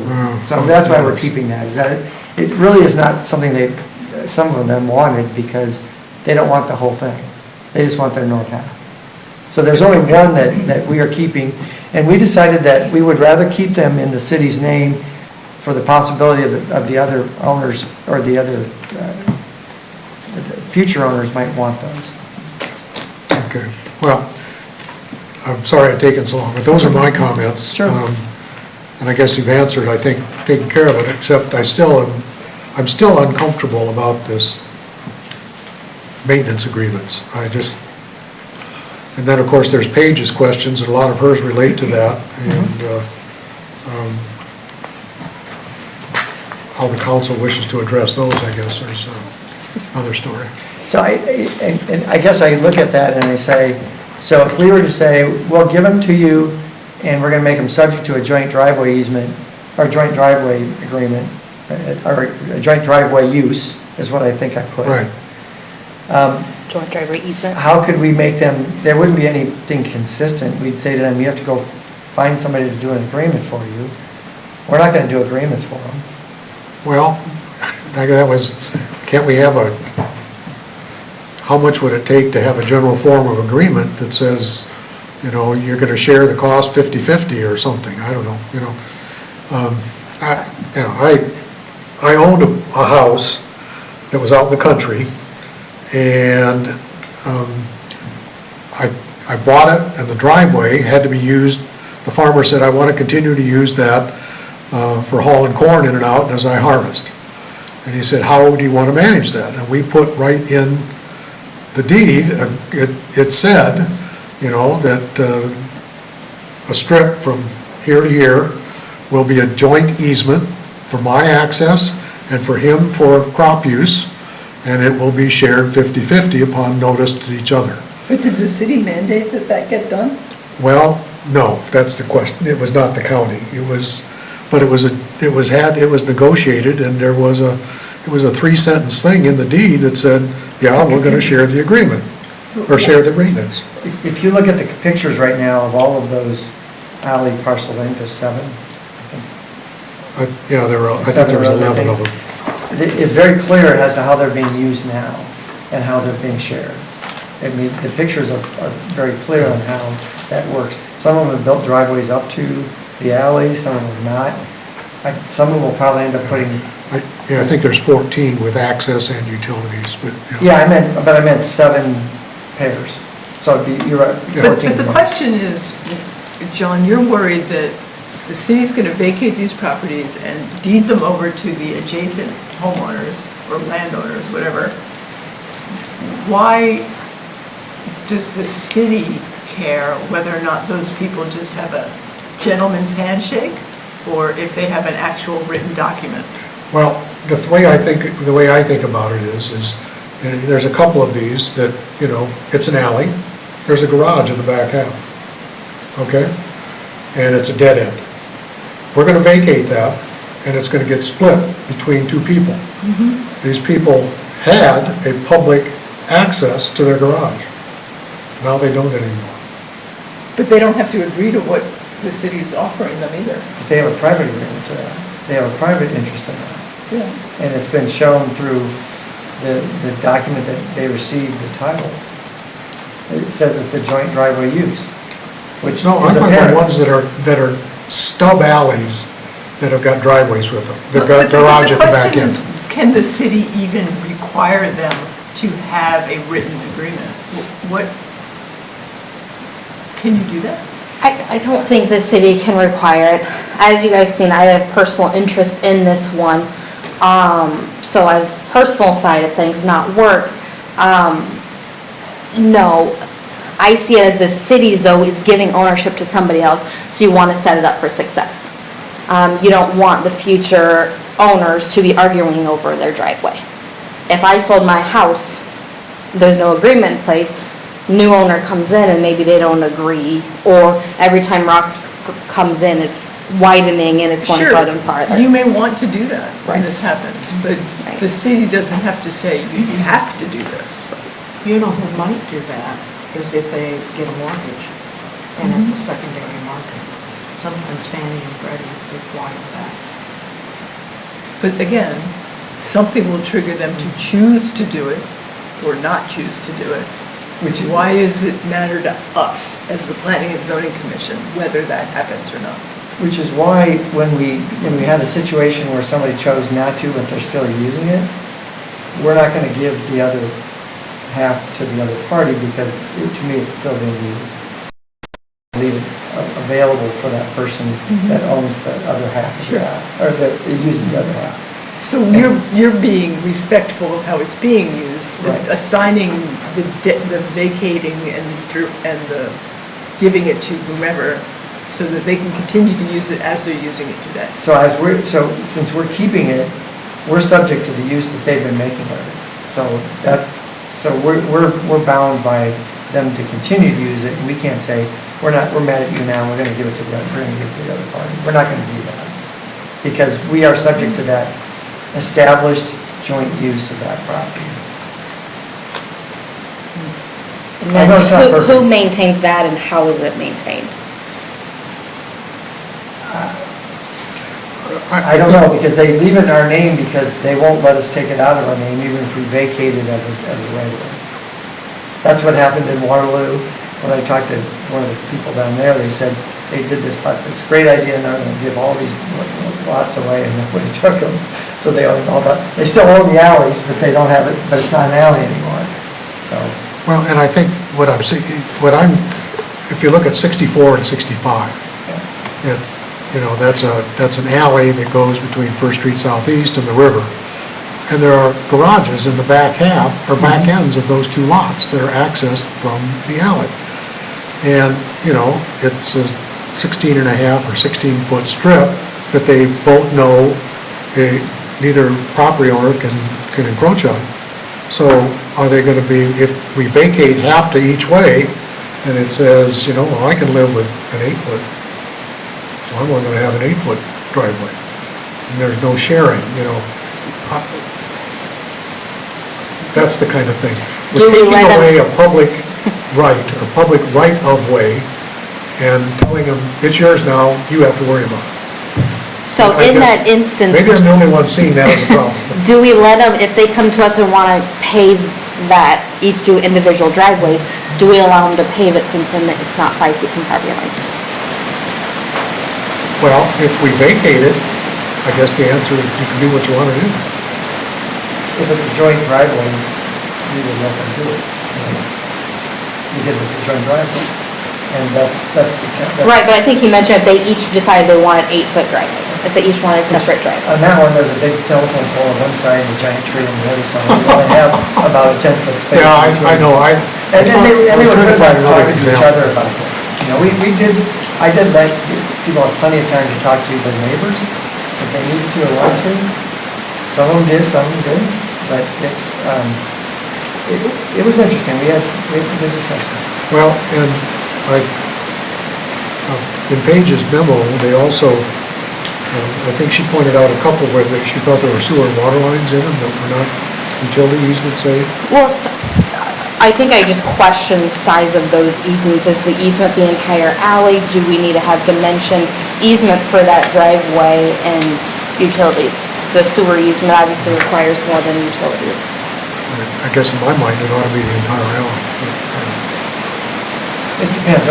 Electrical, most of the time it's on half of the alley. And I'm judging it by where I see the lines. They used to put it on the half side. But we were trying to be that, and some people, one that had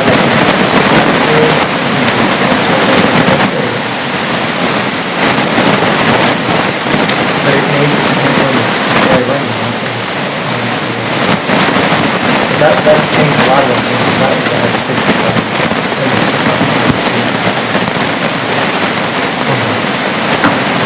And I appreciate your feedback, because I really do. I haven't been able to have a good discussion with a lot of people, that take it. But, there are good questions to ask about all of this. And we try to do the best we can. How fair we were doing, and how we wanted to make sure that, moving forward, we had things, let people use those spaces that aren't being used, or they're using them now anyway, they might as well have it part of their lot. So. John, are you suggesting that some of these be pulled out of this motion? Well, after discussion, I'm not sure that, the access ones were the ones that I was really most comfortable with, but if no other commission members see that as an issue, I guess I'm not really wanting to. Well, it's grouped as one thing. I think I'm just trying to understand what's the right thing to do. If there's certain ones to pull out and we just say move ahead with everything else, or do we just throw caution to the wind and accept it the way it is and trust that Bill's We ran into a little bit of questions about this. It's been for several years. When it would be kind of random for people to say, you have to come and work on this, you have to come do this. It's the alley. And you go in there and it's a driveway. It's not the alley. And it's okay, they do it like once a year or something, or occasionally. And they would do the snow maybe a day later, which is not nearly enough for most people that want to get out of the driveways. And the other concern that I do have is, people are not really going to understand, not all of them are going to understand. Yeah, you've got half an alley, there's no easement, no restrictions on it, and now all of a sudden, oh, I can make my deck 5 feet bigger. And all of a sudden, they do a building permit, and we say, no, you've got to have a multi-lot deed done before you can do that. And they're going to say, what? I bought the whole thing, or not bought, I was given the whole thing, why are you restricting it now? The same token with the easement, we're preserving an easement for utilities, okay? And, Paige's question was, okay, they're getting all of a 16-foot alley. And and there's an easement for utilities in it, okay? Whether it's sewer, water, fiber, whatever. And are we gonna let them encroach on that to build a new deck with a, a multi-lot deed? Because I never know, when the utility says, yeah, it's over here, and it's not, it's over there, I don't have that much faith in the Well, there's not much underground. 1-800 access. I don't think there are any underground electrical in the ones that I did, except for the one that was done north of Dillon, was done before, because that one did have underground. But most of these are the poles some of them are the poles that are actually behind the church had electrical utilities stubbed down in it. It's true. The one on the east side of town, 55 through whatever. Yep, yep. There's And I knew pedestals in that- that Yeah, we knew alley. those were on the north half. Yeah. Where the, yeah, nothing's perfect, we just, I mean, up there, they planted trees on the property line, so I don't think anybody's gonna wanna go into that, but, you know. Who's paying for the legal work? I've done that. I mean, and I didn't have to do deeds, but I could have done deeds. I was just happy I didn't have to, because I was trying to count on how many $15 deeds I was gonna have to do. And it's a lot easier to do it by the spreadsheet method that the state law allows. Okay, so I had just a couple things. John covered 90% of it, which I appreciate. So these, as written right now, there's no multi-parcel agreements in place. That would have to be done with a city form, is that what I heard? Well, yeah, if you wanted to do the multi-lot agreement, we've got a form that we've used with people, and it's fairly simple and straightforward. Okay. And it's acceptable to us, and identifying the two parcels and saying it has to be combined, and the city has the right to say yes or no, Okay. And then if those are combined, to separate them. oh, just, To separate it, once they're combined, the city has to agree to allow them to separate them again. okay. So this agreement combines them or doesn't combine them? What they signed up for What it does in is, Exhibit A? it says that you own a half the alley, and it's subject to a joint driveway use with your neighbor. Okay. There is no agreement combining them as one lot. Okay. No, there's no lots, there's no, So maybe just a quick way to get to, so let's say that you own, I don't want to make What this. if it's an unrestricted one? I think that's the thing. I wanna use it for something. Well, it's more about, and people are using that on, like the Mooney's ones that are on, is 6 or 3 through 9. That alley has nothing in it. So people are actually building, I mean, they can build buildings back, as long as they can use that as space for where they put building. If they do a multi-lot deed agreement. Yes, right. okay, so that. Actually, some of those were done, and they were done back in 2014. For some reason, they got absorbed into the parcel, and some of them have a separate parcel. So that's an interesting thing, I'm not sure why they did. And so you could, I mean, we have a city form, but we can't use that once you retire, because we won't have an on-site attorney. Well, you can give them the form. I mean, But they still have to hire an attorney to sign it, right? Or can they just do it? It's a pretty simple. You don't need an attorney to do anything with it, the recorder will just take it as. And as long as you're using that simple form the way we did it, it just says, I'm combining these two lots together, and the city has to let me separate them from the lot, because we're doing setbacks from the lot, so if nothing's changed and they want to give it to the neighbor, they can do that with the city's permission. Well, that's kind of where I was getting to briefly. So I was trying to understand, so let's say owner one and owner two each accept half their little parcels, right? And then owner two moves away, you know, or whatever. Can that small little parcel be sold separately than the So there's house? Or a how do you- couple of them that have pretty good sized space in between the houses. Okay. If somebody said, hey, I'm just gonna build my own property, you can have it, they can convey the other half and just put their own property. So as written, yes, somebody could sell off that individual parcel, that small. You done that by itself. Okay. And then somebody could kind of combine that to another parcel with multi-parcel agreement form, et cetera. I worked in Iowa City for 4 or 5 years, and I think almost every property in the old town center had joint driveways. And then it came back to the little driveway back. And when you separate those, it was interesting how people did that. From the alley, sometimes they farmed into the alley, sometimes they, it was all a mishmash of how they did it. We tried to be So, slow. to move on, looking at number 6. Number 6, obviously, Mr. Gipple didn't want half the alley, and all goes to Steer Alliance. Now, Mr. Steer wants to build an accessory building in the back lot. He would need to get a multi-lot survey if he wants to use the east line as his offset line. And that would get recorded, and this would become, that would become the permanent. And for him, it'd be two of them. It would still show as two parcels on Beacon, but we would have it in our file showing that that's it. But would be controlled as two parcels owned by the same person.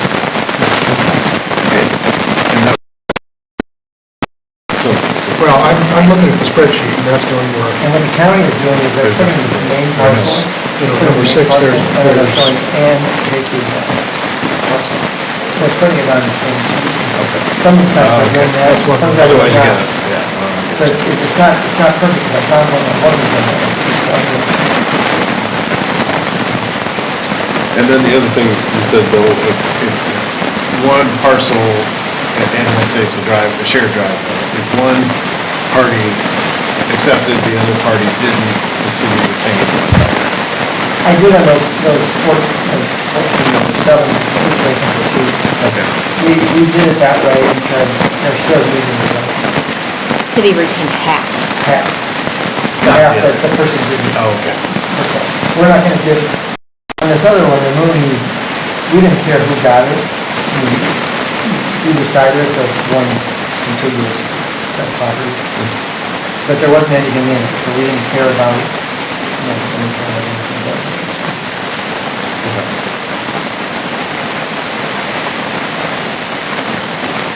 So, yeah, as far as in agreement with everything, I guess, I understand enough, it's been discussed enough, I think I can, understand the purpose of what is going on here. I think there are some questions of easements, driveway, or utilities, but it's not a showstopper from our state. So, more discussion? Does this go next? Monday. Yeah, there's a public hearing Monday night. Interesting to see what.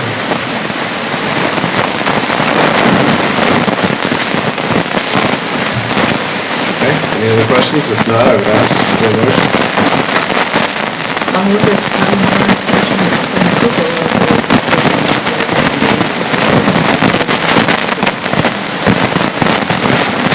Motion's been made and seconded. All in favor, say aye. Hearing none opposed, motion passes. With I mean, lots it's of part of this discussion. trying to get this done before you're done, you know? I don't think anybody else wants to take it over. All right. Item G.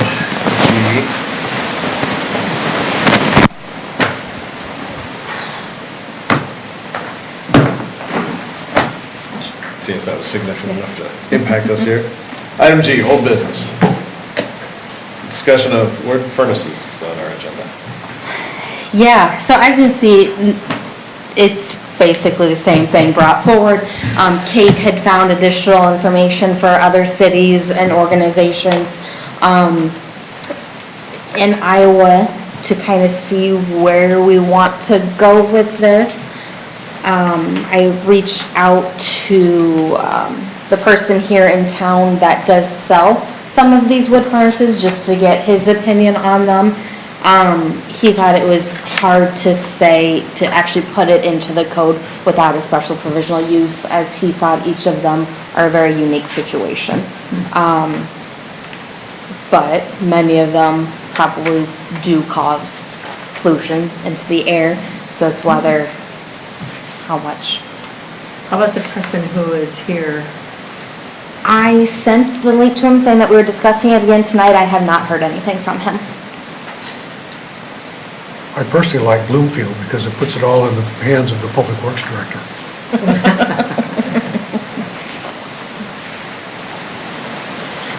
Yeah, I thought it was good information. I appreciate pulling that all together. It was a good read.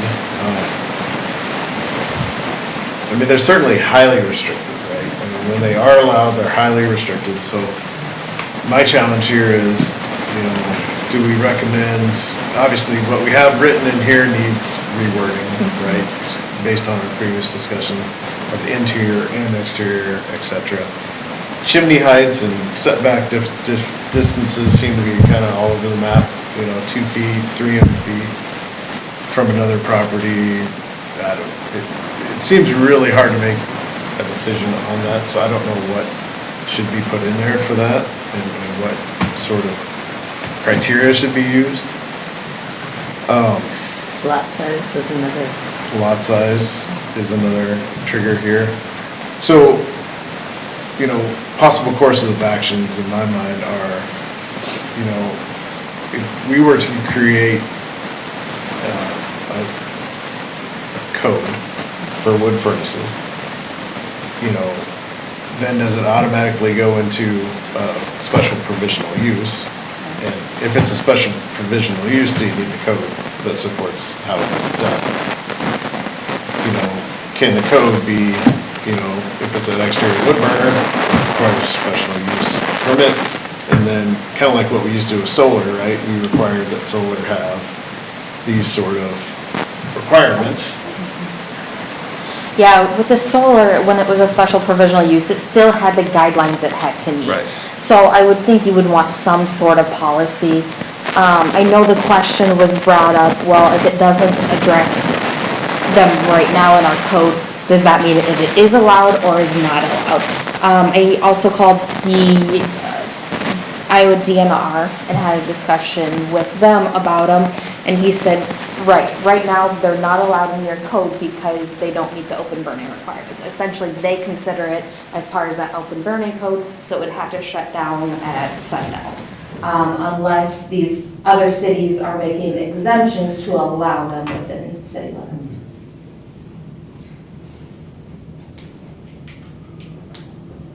So we would need code either way. And if we had good code, you wouldn't have to special provisional use it, because it would just meet the code and go. So, other discussion? Well, I'm kind of inclined toward the special provisional use with some minimum requirements. And after the last meeting, I was out in my yard doing stuff, and I have a neighbor that commonly has a recreational fire. Well, he was burning all of his leaves and clippings and everything in his fire ring as a recreational fire that afternoon. And I was, smelling it. I said, oh, that's kind of nice. And then I got to thinking about this. And I said, do I want that in my yard 9 months a year, 24 hours a day, 7 days a week? I said, no way. And this guy is 2 lots, actually 3 lots away. So it's more than 300 feet. So I started to have second thoughts about my comments that I had made, with the 3-acre size and 300-foot separation and all that. Wondering if it shouldn't be bigger. As a minimum, I think 3 acres and 300 feet, and at least 2 foot above their own dwelling with the chimney, and that maybe every one of them ought to be individually reviewed to look at a topography and how it fits, because you can have a lot here and a lot here within 300 feet that's a whole lot higher, and that's going to be right into their front door or onto their patio deck. And I don't know, I'm at a loss. The other option I thought of is let's just not have any in city limits. I'm not sure that's fair either. Yeah, and I think part of the challenge is, is the nature of the combustion gas, right? The exhaust gas. It's not fully burned in many cases on these, just because of the way they're designed. So it can linger, it can stay and float. So, even at a 5-acre lot with 300-foot clearance or whatever, it still can congregate somewhere else in town without, good breeze, right? And this Sierra Club stuff they certainly are not a supporter. right. Right. So yeah, that's a challenge. So I think, you Can I just know, ask you, I wasn't here at the last meeting when all of this was discussed, why do people want to install them? Economy. Because wood's cheap, or pellets are cheap? They have a farm with a whole bunch of trees, they cut them down, they want to burn them and heat the house with them. I know that my son-in-law's got a wood burner in his house because they live out in the country. They have a cabinet shop and he says you can get as much old firewood as you want for your recreational fire. What is the big difference between doing it this way and having like a wood-burning stove inside your house? Oh, yes, I think there is. Well, I just want to. Purely in size. We might have discussed this last week, I just want the cliff notes. we did, we're trying to understand it, but, so the main thing, as I understand it, so my opinion is, it's the rate at which the fuel burns. So it's the amount of output. And it's pumped into the dwelling, and then, Right, I realize it's heating the house. and putting it yeah, up. so you're using the forced air furnace to distribute it versus a wood stove that is gonna, radiate. So it's gonna heat that room. Yeah, so it's really the combustion rate, like, so there were some pretty interesting numbers in there, but pretty technical even for most, I think. Just in the stuff that Kate had. So pretty much the rate of burn can be so low that you get the sooty type. So you get like creosote. It's kind of like burning it's kind of like making charcoal, Yeah. Yeah, which is very, very obnoxious. So the burn rate is so much lower than an open air fireplace or even a high efficiency air intake type. Or even a wood stove in your house. Because really no flame, or almost no flame. So the exhaust is more noxious. Well, it's also continuously used to heat your house. It's not Correct. just for the novelty of having guests. Correct. Roasting marshmallows. Right. Potentially. I think that would be allowed, yeah. I mean, it's, also we had a stoker in a coal-fired furnace, for many years of my life, and the objective is that you didn't really want flames. So I think our obligation here is to advance this forward with more discussion next month,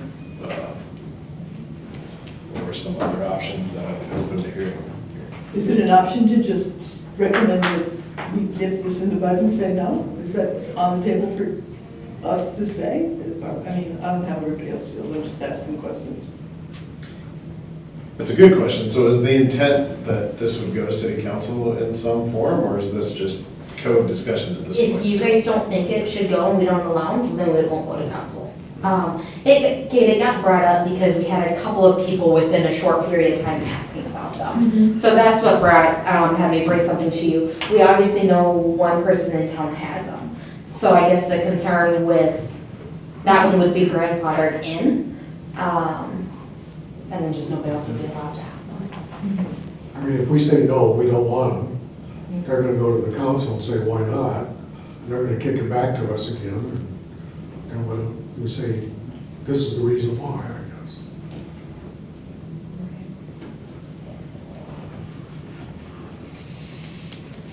Yeah, I mean, I would imagine it could just die for a lack of recommendation, and then it wouldn't go to the council. That person could, I mean, it would have to start with P and Z again, though. Yeah, right.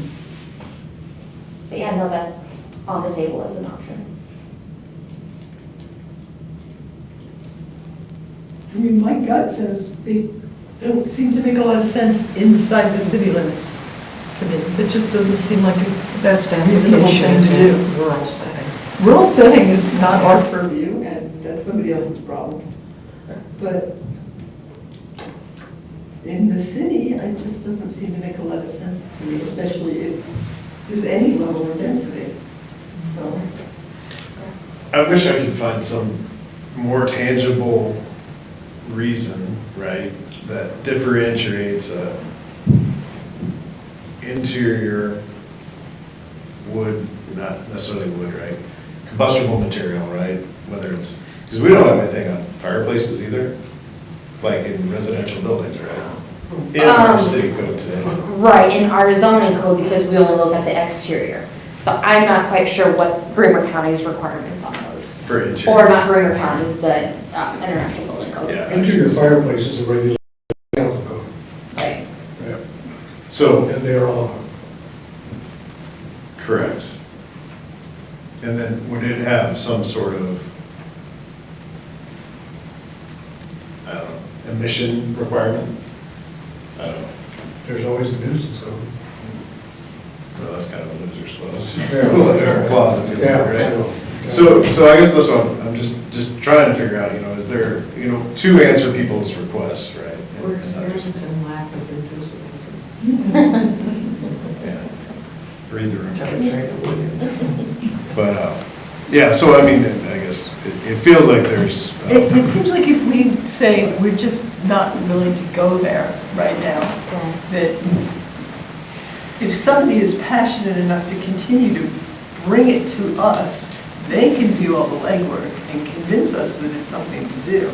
I mean, admittedly, I wasn't here last time, The but person who was here last, I mean, he was very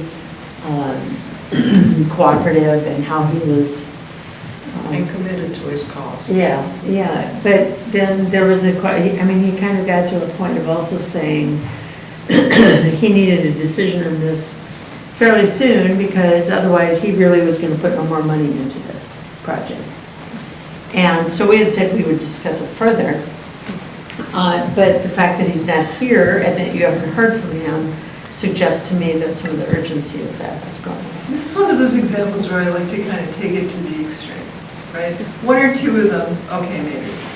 But if, let's say, for example, there were a lot of them, and everybody put one in. That's Right. Then we would be very unpleasant, it sounds like. So if you don't do anything, then you're gonna get 1 or 2 or 3 or 4, because you don't have a restriction. Well, they're not allowed because of our open burning code, right? Because That's what the DNR told me, is they are not allowed because of the burning code. So And it's an accessory structure, too. And it's accessory. Accessory structure, okay. That's what I'm asking. 'cause Yeah, Because No you action can't have from any us fires going or means they smoke. can't do it. Right.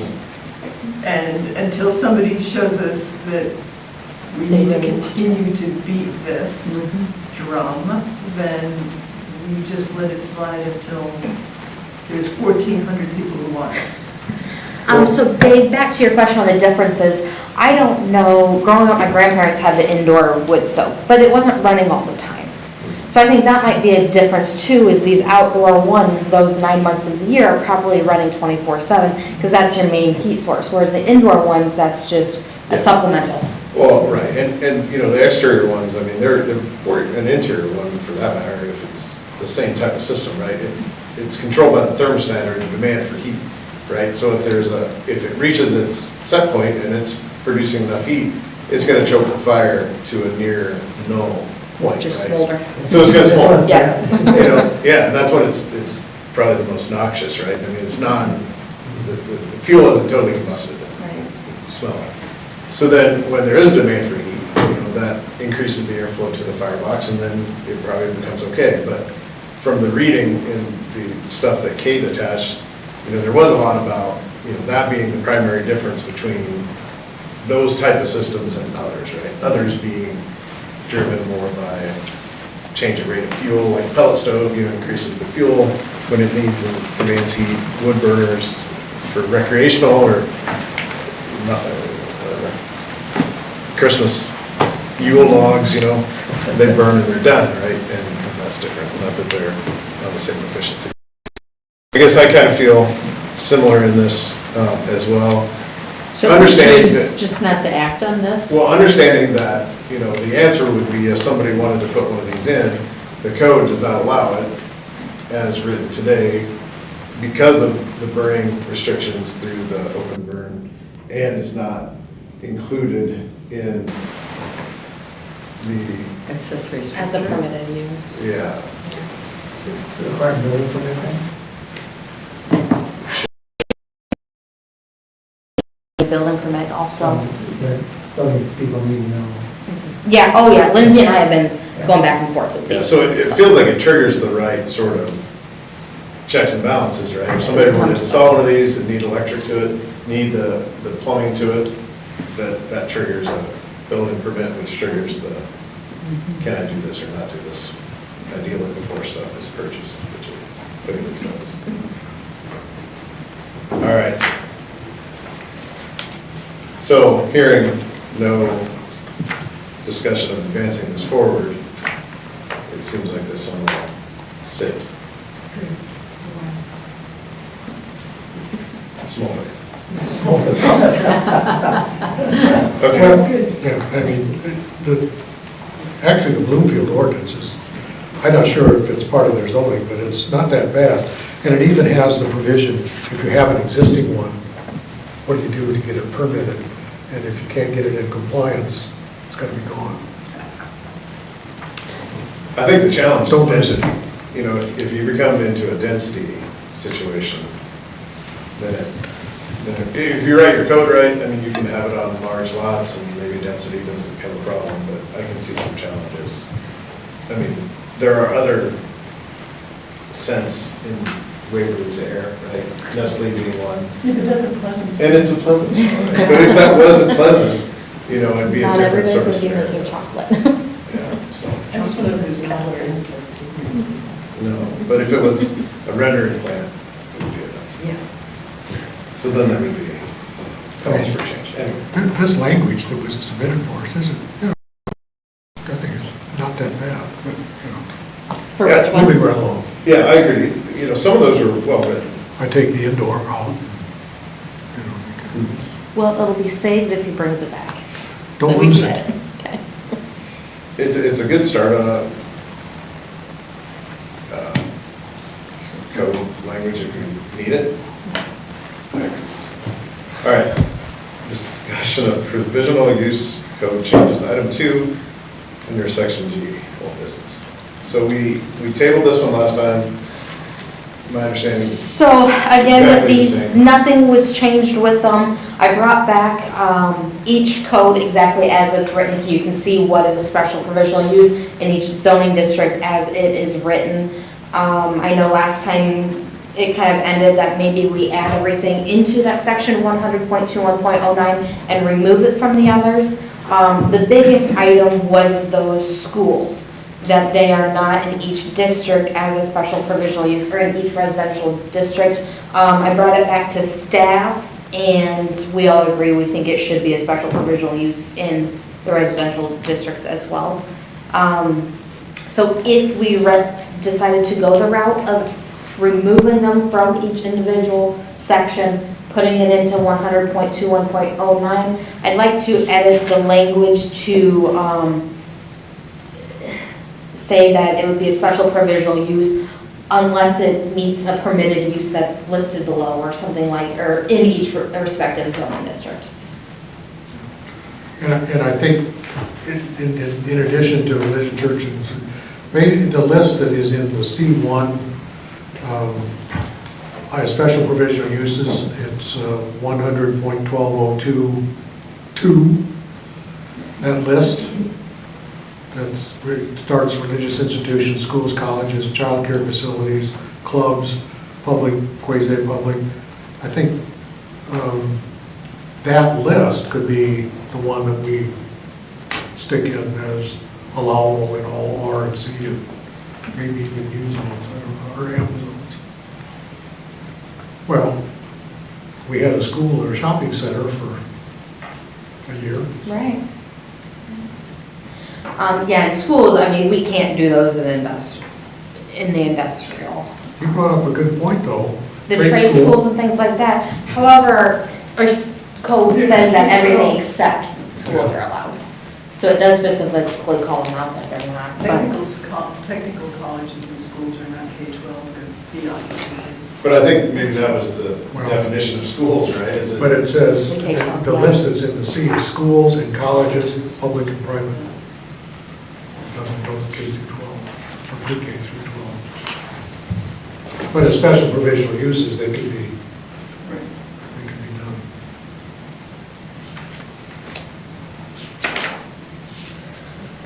So yeah, I guess I just need, your guys' recommendation on whether we want them in each individual zoning district, all those items listed, or if we want to keep section 100.21.09 and go that route instead, and get rid of the individual. What's easiest?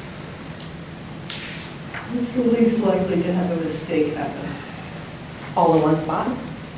all in one spot. Yeah, the only thing is, like I mentioned last time, is it is a ways behind those permitted uses behind the district. So I just have to know to go look to that section to see if it's a special conditional use. But there's less room for error because you're writing it once rather than in each zoning district. I mean, yeah, use that as a rule of thumb in everything we do, or try and not have redundant information. Right. Because I think that's where we find the inconsistencies, right? So I'm an advocate for that, and if we can use this as the recommendation, right? I would like to see us, have one section that covers special provisional uses for all zoning districts, right? And the list can be up for debate on what's in it, what's out of it, right? But then, sure, if there's a need to mention, first SPUs, refer to this section or whatever, seems to make sense. That's true. Just to keep it clean. I agree. I can get something drafted for next meeting and go from there. Thank you. Okay. Anything else on that discussion? Not. We have staff updates, which there's a little bit. Yeah, so we had the introduction to the planning and zoning workshop, so thank you to everybody who attended that. I had one extra booklet from that conference that was handed out. Dave's got it for now. We can alter it through those who were not able to attend. Can look through it and ask me if there's questions. Is it issued as a PDF? No, I asked them. And And she told me not to mark it up. they didn't even want to give me that one, but we got it. Scan it. I didn't say that out loud. That's It doesn't say that. How about for the challenge? Do you want us to take it back and we can scan it for you guys and send it out? That's fine. Would be more useful, I think. Probably. Then everybody can mark up their own. Doesn't take much. Actually, didn't he say it was available on their website? I asked him afterwards when I got them, he told me no. So unless he told your group that yes, maybe there were so many of us that asked for it that maybe they put it on their website. Because there were several of us afterwards. Yeah, if you guys, I think it could be useful, I mean, certainly. Search. One thing they talked about is running a meeting and the chair can ask for a motion, but he can never make a motion. That's good. How'd you do on the 10th? Got them all right, of course. Pretty hard to floor. Yeah, it doesn't really show the whole thing. But yeah, so that's all I had for updates. Okay. Anything from you guys? Move we adjourn. Commission updates? I have none for commission updates unless somebody else does. John said we should adjourn, so we are adjourned. I just